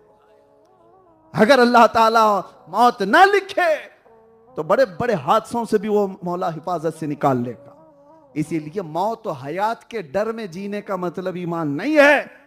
अब आओ इस बात पर अज़्म करके हम अपनी गुफ्तगू को ख़त्म करते हैं। मेरी पूरी गुफ्तगू का खुलासा ये है, लुब्बे लुबाब ये है, दुनिया जब जब तुम्हारी इस नस को पकड़ने की कोशिश करे या तुम्हें किसी और तरीके से खरीदने की कोशिश करे, ये तुम्हारे साथ होगा। नौजवानों के साथ दुनिया ने एक ऐसा जाल बिछाया है इंटरनेट का। नेट किसको कहते हैं आपको तो पता है, इंग्लिश वाले लोग हैं, नेट जाल को ही कहते हैं।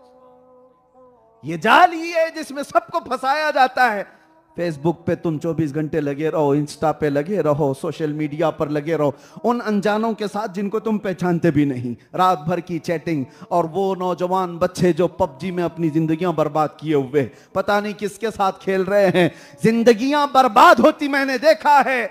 ये सोशल मीडिया हो या इंटरनेट का जाल हो, तुम्हें फंसा करके रखा गया है। ये खरीदने के सारे सामान है। पहले दुनिया कैसे खरीदती थी, लड़कियां भेज करके। ईसाई यहूदी सब ये कर चुके हैं। सलाहुद्दीन अय्यूबी की फौज को लड़कियां भेजकर खरीदने की कोशिश की जाती, या माल दिखा करके हमारी तरफ आ जाओ लाखों दे दिए जाएंगे। हर जमाने में दुनिया गुलाम मोहम्मद को खरीदने की बड़ी बड़ी बोलियां लगाती है। आज भी तुम्हारे सामने, अगरचे सामने से पैसे ना हो, सामने लड़कियां ना हो, इंटरनेट के जरिए से ये सारा मैदान बिछाया गया है। सब कुछ सिर्फ तुम्हारे अखलाक को खरीदने के लिए, सिर्फ तुम्हारे वक्त को खरीदने के लिए। और तुम अगर बिकते चले गए तो मेरे अजीजों, दुनिया में भी खसारे में हो और आखिरत में भी बड़े घाटे में हो।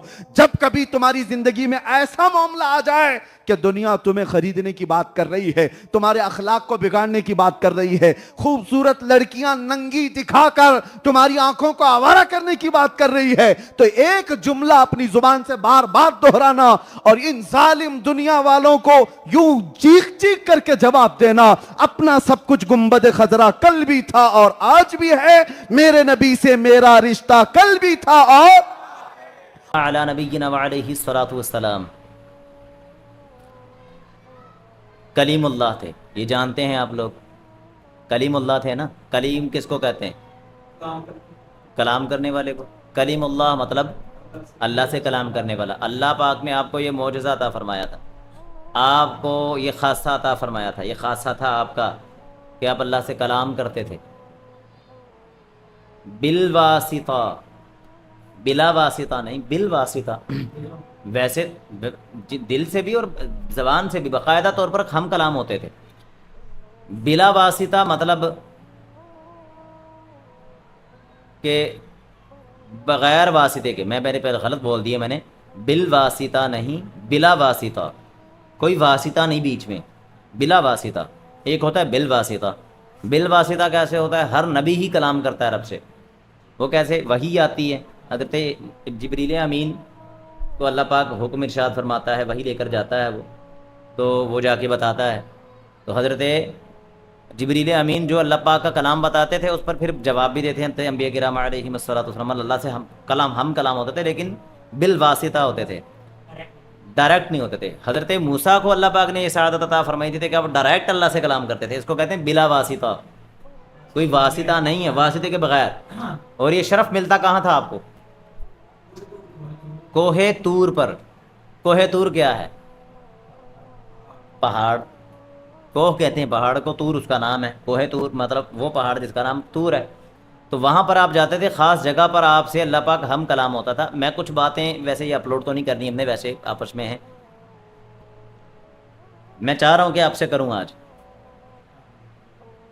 नबी करीम सल्लल्लाहु अलैहि वसल्लम की उम्मत को अल्लाह पाक ने कैसी शान अता फरमाई है, इस पर मैं बात कुछ करना चाह रहा हूँ कि हज़रत मूसा अलैहिस्सलाम तो कोहे तूर पर जाकर अल्लाह से हम कलाम होते थे, और हुजूर कैसे होते थे? हुजूर तो आका मौला हैं हज़रत मूसा के भी, सबसे औला वाला, सबसे बाला वाला, अपने मौला का प्यारा, दोनों आलम का दूल्हा हमारा नबी। तो ये दूसरा शेर पढ़ने का भी मेरा कोई मकसद था। दूल्हा का क्या होता है? दूल्हा, हाँ माशाल्लाह, इमरान भी पहुंच गए वहां पर। दूल्हा, दूल्हे की क्या हैसियत होती है? बारात के अंदर दूल्हे की क्या हैसियत होती है? सबसे वीआईपी होता है, सबसे मेन होता है, उसी की वजह से सब समा बना होता है, उसी की वजह से वो फंक्शन रखा गया होता है, दूल्हे की ये शान होती है। तो फिर बाराती तो बात करे,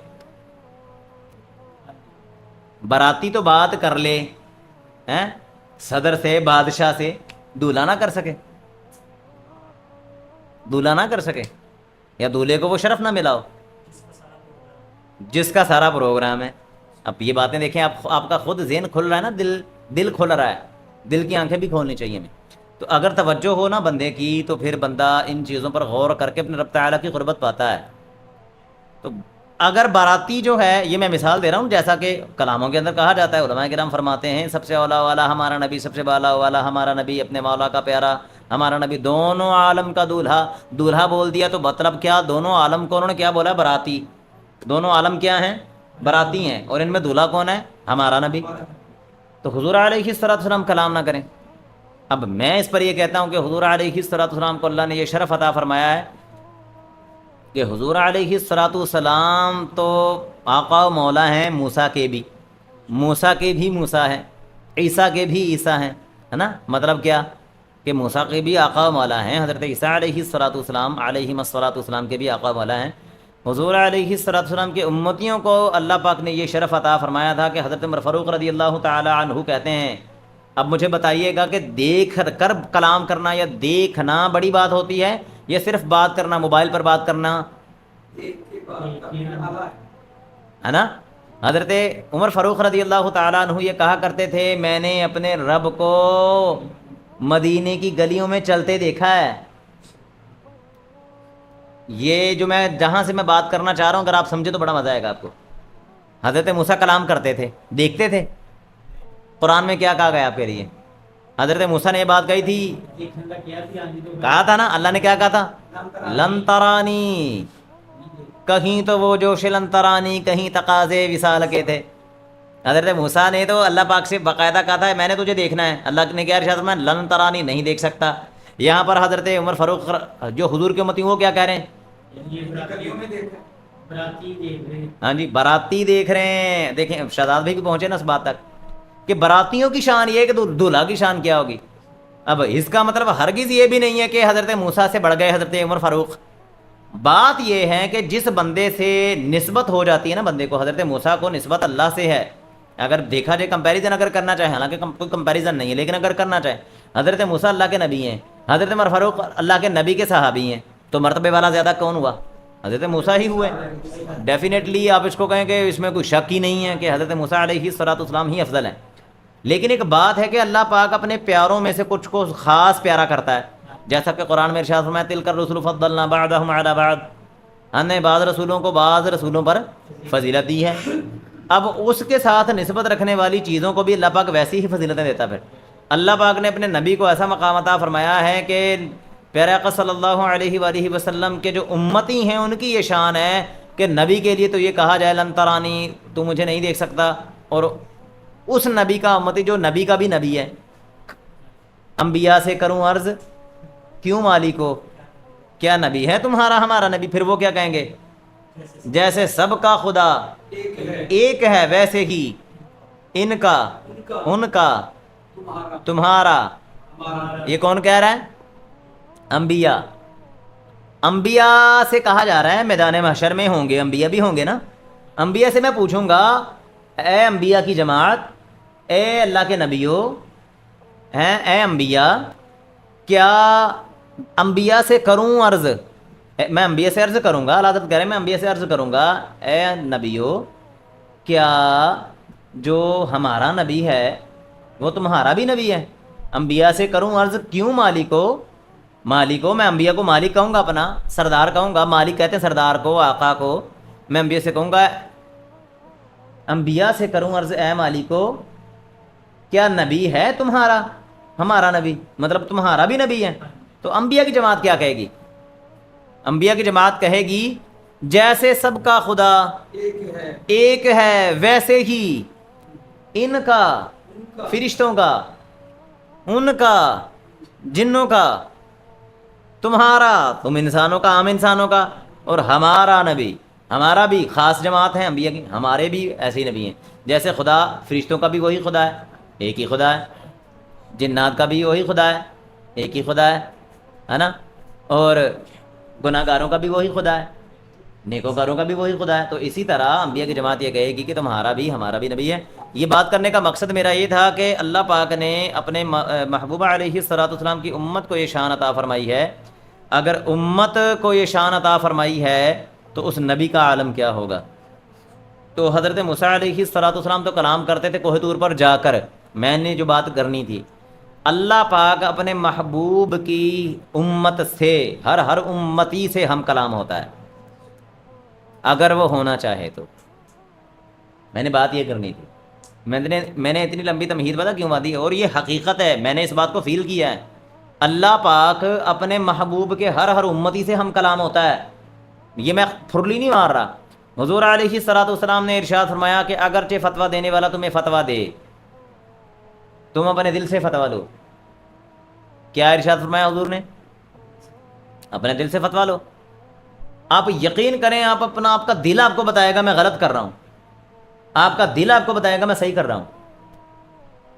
दिल की कैफियत, आप दिल की तरफ मुतवज्जे होकर तो देखो ना यार। हम अपने दिल की तरफ मुतवज्जे नहीं होते। हमारा सारा का सारा जो फोकस है ना ज़ाहिरी मादियत पर है। इन आंखों से देखी जाने वाली चीज़ों को हम देखते हैं, इन कानों से सुनने वाली चीज़ों को हम सुनते हैं, और ये जो ज़ाहिरी हमारे इधर, ये जो खोपड़ी के अंदर एक दिमाग है ना, उसके मुताबिक ज़ाहिरी चीज़ों को देख के ज़ाहिरी आमाल, ज़ाहिरी ही अफ़आल देख कर वैसा ही फोकस रखते हैं चीज़ों पर।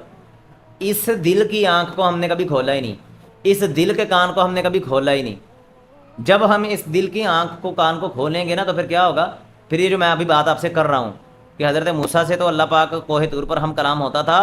अल्लाह पाक अपने हर बंदे से, हर बंदे से, मतलब हुजूर की उम्मत से हम कलाम होता है। हुजूर ने इरशाद फरमाया, क्यों इरशाद फरमाया हुजूर ने? अगरचे फतवा देने वाला तुम्हें फतवा दे। अब ज़ाहिरी मुफ्ती से आप कलाम, मैं आपसे कलाम कर रहा हूँ, आपसे बात कर रहा हूँ, आप मेरे सामने हैं, मैं आपसे मुखातिब हूँ, आप मेरे मुखातब हैं। मुखातब और मुखातिब, मुखातब वो जिससे कलाम किया जाए, मुखातिब कौन? कलाम करने वाला। आप मेरे मुखातब हैं, मैं आपका मुखातिब हूँ। अब आप मेरे सामने हैं, इन आंखों से देख रहे हैं, इन कानों से सुन रहे हैं, ऐसा ही है ना। तो आप मुझे मिसाल के तौर पर, मुझे ही चलें, आप मुफ्ती तसव्वुर कर लें, आप मुझसे कोई सवाल करें, मैं आपको उसका जवाब दूं। मतलब आप कोई सवाल करें कि ये हलाल है या हराम है, आपको कहूँ ये हराम है, तो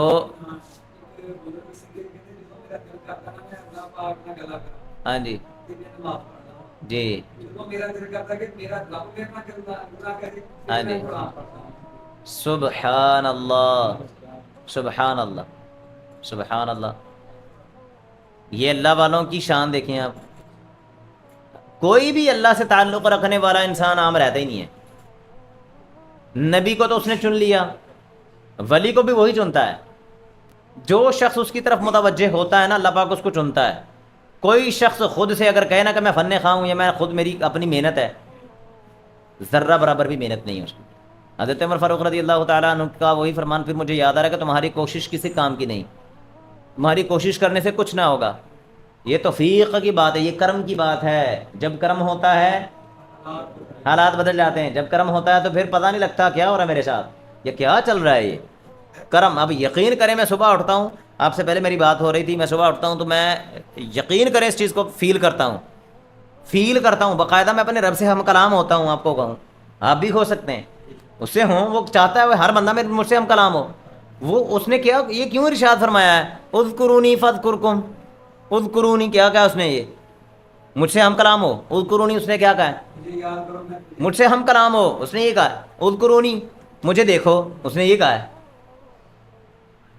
आप किसी से मोहब्बत करते हैं, मैं ये बात अक्सर बीच में क्यों लेके आता हूँ, ये अल्लाह ने फ़र्ज़ किया है। ये कैफियत जो है ना, ये इश्क़ हकीकी को जानने और पहचानने के लिए, इश्क़ हकीकी तक पहुँचने के लिए बहुत ज़रूरी कैफियत है ये। अब जिससे मोहब्बत करते हैं, अभी मैंने आपसे एक लफ्ज़ बोला जिसे मोहब्बत करते हैं, मैं आपको ये कह सकता हूँ, चलें दावा तो मैं नहीं करता लेकिन मैं कह सकता हूँ, आप सब कितने बंदे यहाँ पर बैठे हुए हैं, ठीक है, जिसको जिससे मोहब्बत हुई होगी ना किसी दौर में, वो जहन में आई कि नहीं आई? आपके आई? आपके आपके आपके आपने अभी फ़िलहाल किसी से की नहीं है, इसका मतलब फिर ये है, बात ये है कि अभी तक आपको हुई नहीं या की नहीं है। असल में मोहब्बत की नहीं जाती, होती है, ठीक है, ये होती है। जो मोहब्बत होती है वो होती है, जो की जाती है वो मोहब्बत नहीं होती, वो एक लगन होती है। हाँ, उसको भी आप कन्वर्ट कर सकते हो, ये भी इख्तियार है, उसको आप पाक साफ मोहब्बत में कन्वर्ट कर सकते हो। तो देखें, मैंने अभी उसका नाम नहीं लेना, मैं जानता हूँ आपको किससे मोहब्बत हुई, ना मुझे ये पता आपको कब हुई, अब हुई, तब हुई, कब हुई मुझे तो नहीं पता है, कहाँ हुई, किससे हुई, क्यों हुई, क्या अदा थी उसकी सूरत अच्छी लगी, उसकी सीरत अच्छी लगी, उसके आमाल अच्छे लगे, ये भी नहीं पता मुझे। मैंने एक बात की, मैंने एक मोहब्बत का लफ्ज़ बोला, आपके जहन में वो फ़ौरन आ गई या आ गया, ये भी हो सकता है।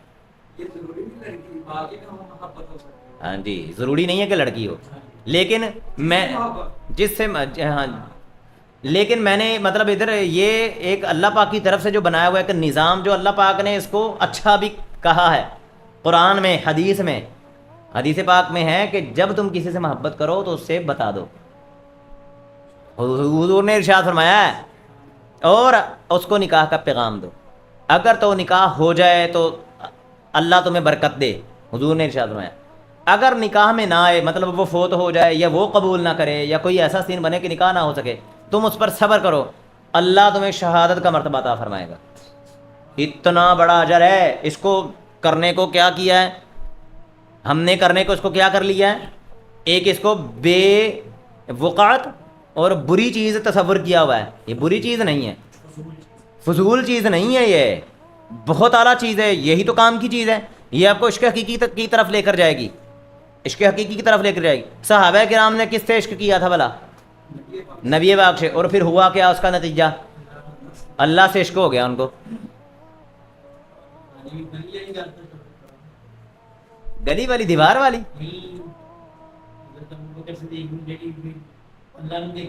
हाँ जी, हज़रत उमर फ़ारूक रज़ी अल्लाह तआला, हाँ, हज़रत उमर फ़ारूक रज़ी अल्लाह तआला अन्हु फरमाते हैं कि मैंने अल्लाह को मदीने की गली में चलते हुए देखा। अब क्यों देखा, कैसे देखा, बात किसकी आ गई? अब इसकी मिसाल है, जब मैंने आपसे कहा आपने भी मोहब्बत की होगी या हुई होगी, फ़ौरन वो जहन में आ गई, तस्वीर आ गई उसकी, आपने अपने तख़य्युल की आंखों से देखा उसको कि नहीं, उसका चेहरा आगे आया कि नहीं आया? आ गया ना। उसकी बातें आपके कानों में रस घोली कि नहीं घोली, उसका लहजा, उसकी आवाज़, उसके अल्फाज, कुछ ऐसे अल्फाज जो आपको ज़्यादा प्यारे लगे होंगे, वो भी जहन में आए होंगे कि नहीं आए होंगे? उन्हें मैंने बता गया एक बारी, उसका मोहब्बत से देखना जहन में आया कि नहीं आया? मतलब क्या, आप इधर बैठे हुए हैं और वो पता नहीं किधर है, आप देख रहे हैं कि नहीं देख रहे उसको? इन आंखों से नहीं देखा जाता, ख़ास बंदों को, ख़ास चीज़ों को ख़ास आंखों से देखा जाता है। तो हज़रत उमर फ़ारूक रज़ी अल्लाह तआला अन्हु ने क्या कहा? मैंने रब को मदीने की गलियों में चलते देखा, इन आंखों से देखा उन्होंने। ये आंखें तो बहुत हल्की चीज़ हैं, ये आंखें तो मैं एक मिसाल आपको एक जुमला देता हूँ, यहाँ पर जुमला कहता हूँ आपको, ये आंखें बेकार हैं, इनसे देखना भी कुछ देखना है तो दिल की आंखों से देखो। तो दिल की आंखें जब खुलती हैं ना इंसान की, तसव्वुरात की, तख़य्युलात की, दिल की आंखें जो हैं वो फिर ऐसी नक्श होती है कि वो नक्श मिटता नहीं है। फिर दिल देखता, हमने दिल उसको नहीं दिया यार। आप मेरे लिए दुआ करें, मैं आप लोगों के सामने बैठा हुआ हूँ, एक चेयर पे बैठा हुआ हूँ, कुर्सी पे बैठा हुआ हूँ, आप लोगों ने मुझे एक ऐसा बंदा बना के बिठाया हुआ कि यार कारी साहब आ, फजैल भैया, आलिम दीना, क्या बात है, सूफ़ी साहब, तो ये मुझे पता है ना मेरे बारे में, ये आप लोगों का हुस्न ज़न है और अल्लाह का फजल एहसान है ना। मेरा रब मुझे रुसवा ना करे, तो हाँ, इस पर मैं शुक्र भी अदा करता हूँ, उसका ये दिया हुआ है, इस पर शुक्र अदा भी करना बनता है, बेशक बनता है और करना चाहिए। उसने ये देखे नवाजा हुआ, मुझे चेयर पर बिठा दिया, इज्जत दी है, तो फिर मैं उस पर शुक्र अदा करता हूँ। तो बाकी बात जो है, जो दो बातें थी जो करनी थी मेन, कि हम कलाम होना अल्लाह से और देखना अल्लाह को, ये अल्लाह पाक अपने हर बंदे को शरफ अता फरमाना चाहता है कि मेरा बंदा मुझसे कलाम करे, मेरा बंदा मुझे देखे। महबूब मुहिब क्या चाहता है, अब मुझे बताएं। पहले मैंने महबूब का लफ्ज़ मुंह से निकल गया, असल में मुहिब क्या चाहता है। मैं किसी से मोहब्बत करता हूँ, मुहिब कहते हैं मोहब्बत करने वाला, महबूब कहते हैं जिसे मोहब्बत की जाए। मुहिब क्या चाहता है,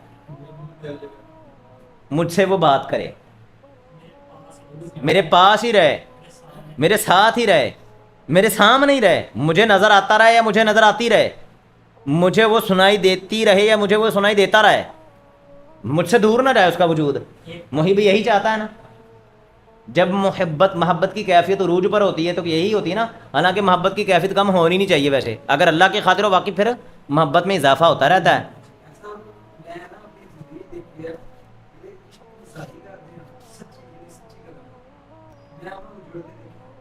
हाँ जी, हाँ जी, हाँ जी। आपको यहाँ पर यह जुमला बोलना चाहिए था इमरान भाई, आसानी के लिए, हम सब की आसानी के लिए, कि मैंने इश्की मजाजी करने वाले को दरवेश बनते देखा है। आपको ये नहीं कहना चाहिए था कि मैंने उजड़ते देखा है। आपको ये जुमला बोलना चाहिए था कि इश्के मजाजी करने वालों को मैंने दरवेश मतलब तरक्की करते देखा है। हो इश्के मजाजी हकीकत पाकीज़ा, इश्के मजाजी हो, हवसे मजाजी ना हो, हवस ना हो, इश्क हो और उसमें पाकीज़गी हो, वो वाली कैफियत की बात हो रही है। अगर नाउदु बिल्लाह हवस है वो तो फिर वो तो बहुत बुरी बात है। इश्क और मोहब्बत के बारे में तो अहादीस है, कुरान पाक के अंदर है। तो इश्के मजाजी वाले को मैंने इश्के हकीकी तक पहुँचते देखा, ये जुमला कह दें, इश्के मजाजी वाले को मैंने इश्के हकीकी तक पहुँचते हुए देखा है। और ये मेरी भी ऑब्जर्वेशन है। उनका दिल, आप बज़ाहिर उनको आलिम बनता, आलिम होता नज़र नहीं आएंगे, वो नज़र नहीं आएगा वो शख्स, लेकिन जब आप उसके साथ बैठेंगे और रब से उसका रुझान, रब की तरफ उसका तवज्जो देना, रब की तरफ मुतवज्जे होना आप चेक करेंगे या देखेंगे ना, और आपको भी इसकी सेंस होगी तो ही करेंगे ना। अगर आपको खुद सेंस नहीं है फिर आप कहेंगे फुरलियाँ मार रहे हैं, फड़ा मार रहे हैं, मस्त हो गया सी। हाँ जी, फिर आप समझ नहीं सकेंगे। क्यों? आपके पास खुद वो पैमाना नहीं है, आपके पास खुद वो ताकत नहीं है कि उसका वजन उठा सकें। हाँ जी, हम मस्त हैं असल में। हज़रत उवैस क़रनी रज़ी अल्लाह ताला अन्हु की शान का आपको अंदाज़ा नहीं है, नहीं है। ऐसा इश्के हकीकी पा लिया था उन्होंने। पाया कहाँ से? इश्के मजाजी से। हाँ जी, हाँ जी। फिर अल्लाह पाक से ऐसी मोहब्बत की, ऐसी मोहब्बत की। आपके बारे में पता क्या मिलता है? आप दुआ करते होते थे, या अल्लाह जन्नत में भी मुझे जाहिर ना करना।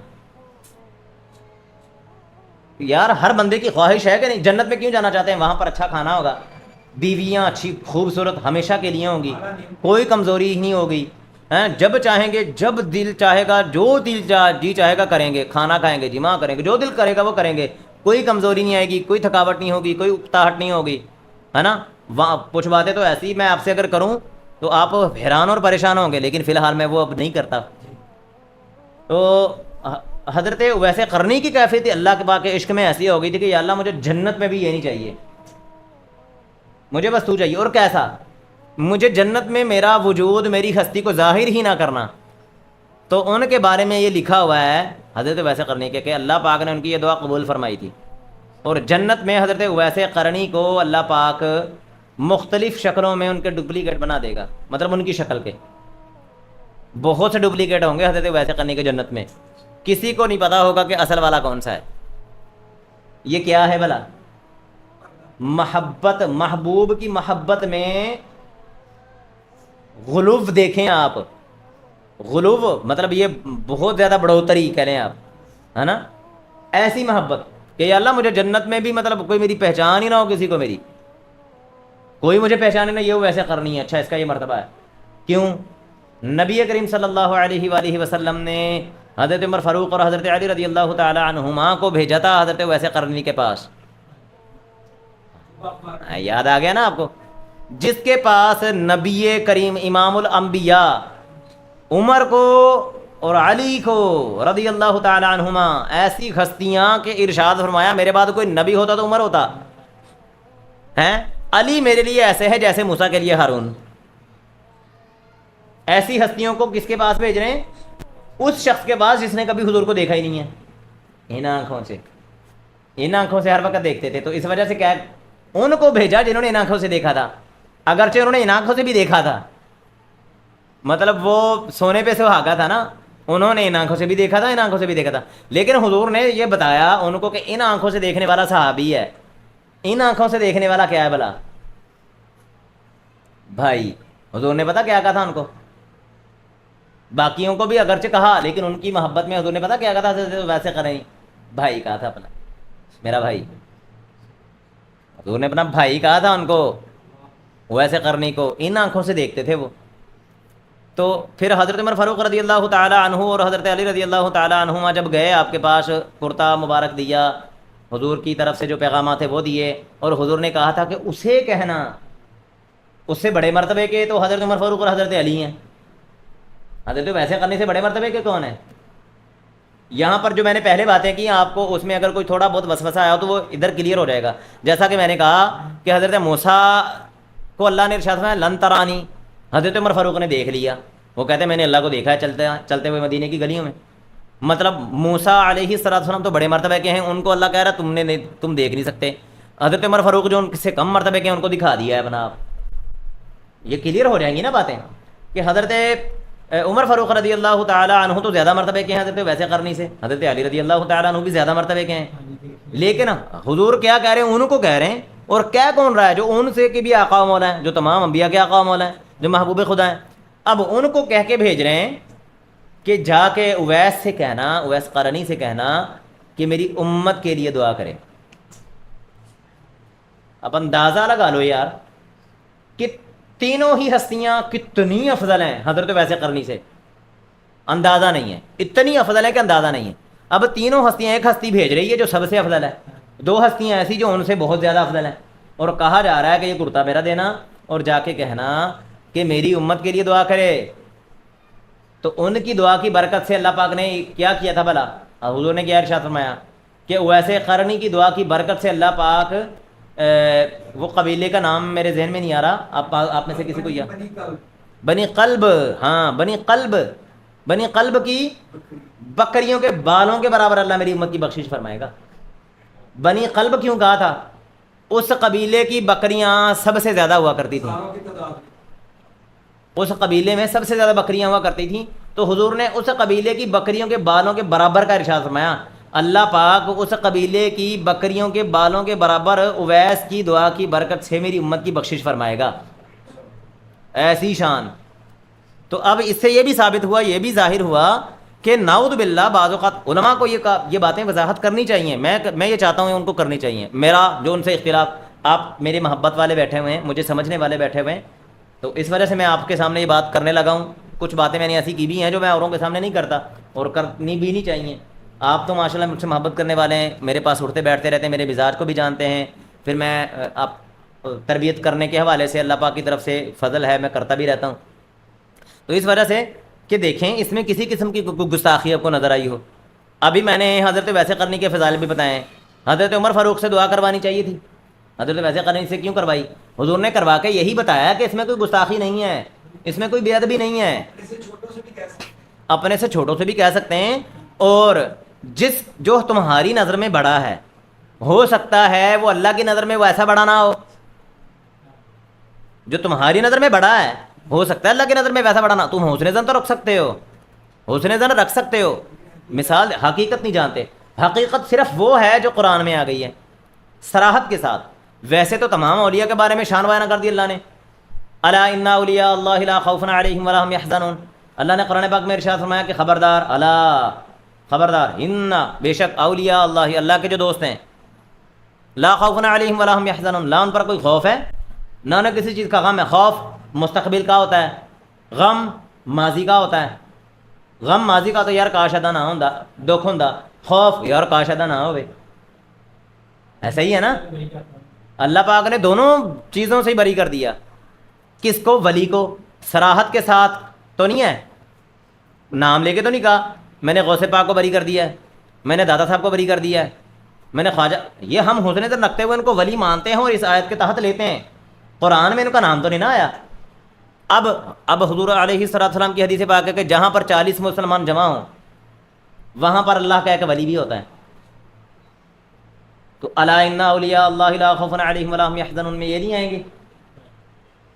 जो 40 मुसलमान हैं, हुजूर ने इरशाद फरमाया कि 40 मुसलमान जहाँ पर जमा हो जाएं अल्लाह के ज़िक्र के लिए, नाउज़ु बिल्लाह, ऐसा नहीं कि वो गुनाह करने के लिए शादी पर भी जमा होते हैं, मंगनियों पर भी जमा होते हैं, लेकिन बंदा कहे थे भाई मंगनी रख लो जिद्दां रखी जाती है हमारे अपने एक वली भी होगा कोई, वो नहीं। मेरी वजाहत, इसकी वजाहत क्या है कि जहाँ अल्लाह का जिक्र करने के लिए, अल्लाह की फरमाबरदारी करने के लिए 40 मुसलमान जमा हो जाएं, अल्लाह उनमें से अपना एक वली चुन लेता है।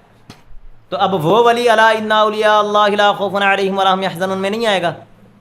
आएगा कि नहीं आएगा? आपकी अकल क्या कहती है? आपके दिल का मुफ्ती क्या कहता है? आएगा ना। तो अब कुरान में तो अल्लाह पाक ने मुतलक़न इरशाद फरमाया। तो इसी वजह से बाद बातें मेरी ऐसी भी होती हैं कि गौसे पाक ख्वाजा गरीब नवाज से मैं बड़ी अक़ीदत रखता हूँ, बड़ी मोहब्बत रखता हूँ, दादा साहब से बड़ी मोहब्बत रखता हूँ। मैं हर उस शख्स से जो वली अल्लाह ने चुन लिया, अब जिसके बारे में पता भी नहीं है, जहाँ पर 40 मुसलमान जमा हो रहे हैं अल्लाह के जिक्र के लिए, उसमें से जिस वली को चुन लिया मैं उसकी भी बड़ी अक़ीदत करता हूँ, बड़ी मोहब्बत करता हूँ, रखता हूँ। लेकिन मुझे आज के उलमा से, मौलवियों से इख्तिलाफ पता क्या है कि वो बेचारे जो है ना खुद कुरान को समझ ना सके।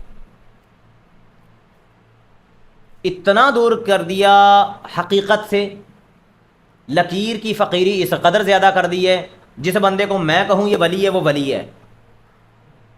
मेरा उस्ताद, मेरा शेख, मेरा पीर कह रहा ना कि वो वली है, वो वली है। अगरचे आप इस पर ये दलीलें देने को देंगे, आप ये बातें कर ही क्यों रहे हैं? मैंने जो आपसे बातें की हैं गलत की हैं? कैसी की हैं? मैंने आपको अल्लाह से दूर किया कि अल्लाह के करीब हुए हैं आप? अल्लाह की मोहब्बत बढ़ी है आपके दिल में? अल्लाह के महबूब की, अल्लाह के अंबिया के रसूलों की मोहब्बत बड़ी दिल में कि नहीं? मैं सही बता रहा हूँ आपको, फार्मेलिटी के तौर पर ये अल्फाज अदा नहीं करवाना चाह रहा मैं। आपके दिल में अल्लाह के औलिया की मोहब्बत कदर दिल में बढ़ी है या कम हुई है? बढ़ी है ना। तो जो मैं बातें कुछ हक की कर रहा हूँ ये भी समझ में आ रही हैं कि नहीं आ रही? आ रही हैं ना। तो काश उलमा ये करते, काश उलमा ये करें। अगर उलमा ये करते तो आज मस्जिदों में जगह ना, ऐसा ही वाकई ना होती। जब अल्लाह से जोड़ते हैं ना फिर जगह ना होती। जब बंदों से जोड़ेंगे ना, आ मेरे कारी साहब, आ मेरा शेख, आही हक ते आ ते ये कहता भी ये पीछे नमाज नहीं होनी। मैं जो शरीयत की जो बात है, जो शरीयत का कानून है, नाउज़ु बिल्लाह उसके उसूल के उस उसूल के ख़िलाफ़ बात नहीं कर रहा मैं कि अगर शरीयत कह रही है कि इसके पीछे नमाज नहीं पढ़नी तो नहीं पढ़नी, शरीयत कह रही है। लेकिन शरीयत परखने का जाविया भी देती है आपको। सुनी सुनाई बात पर आप नहीं कर सकते।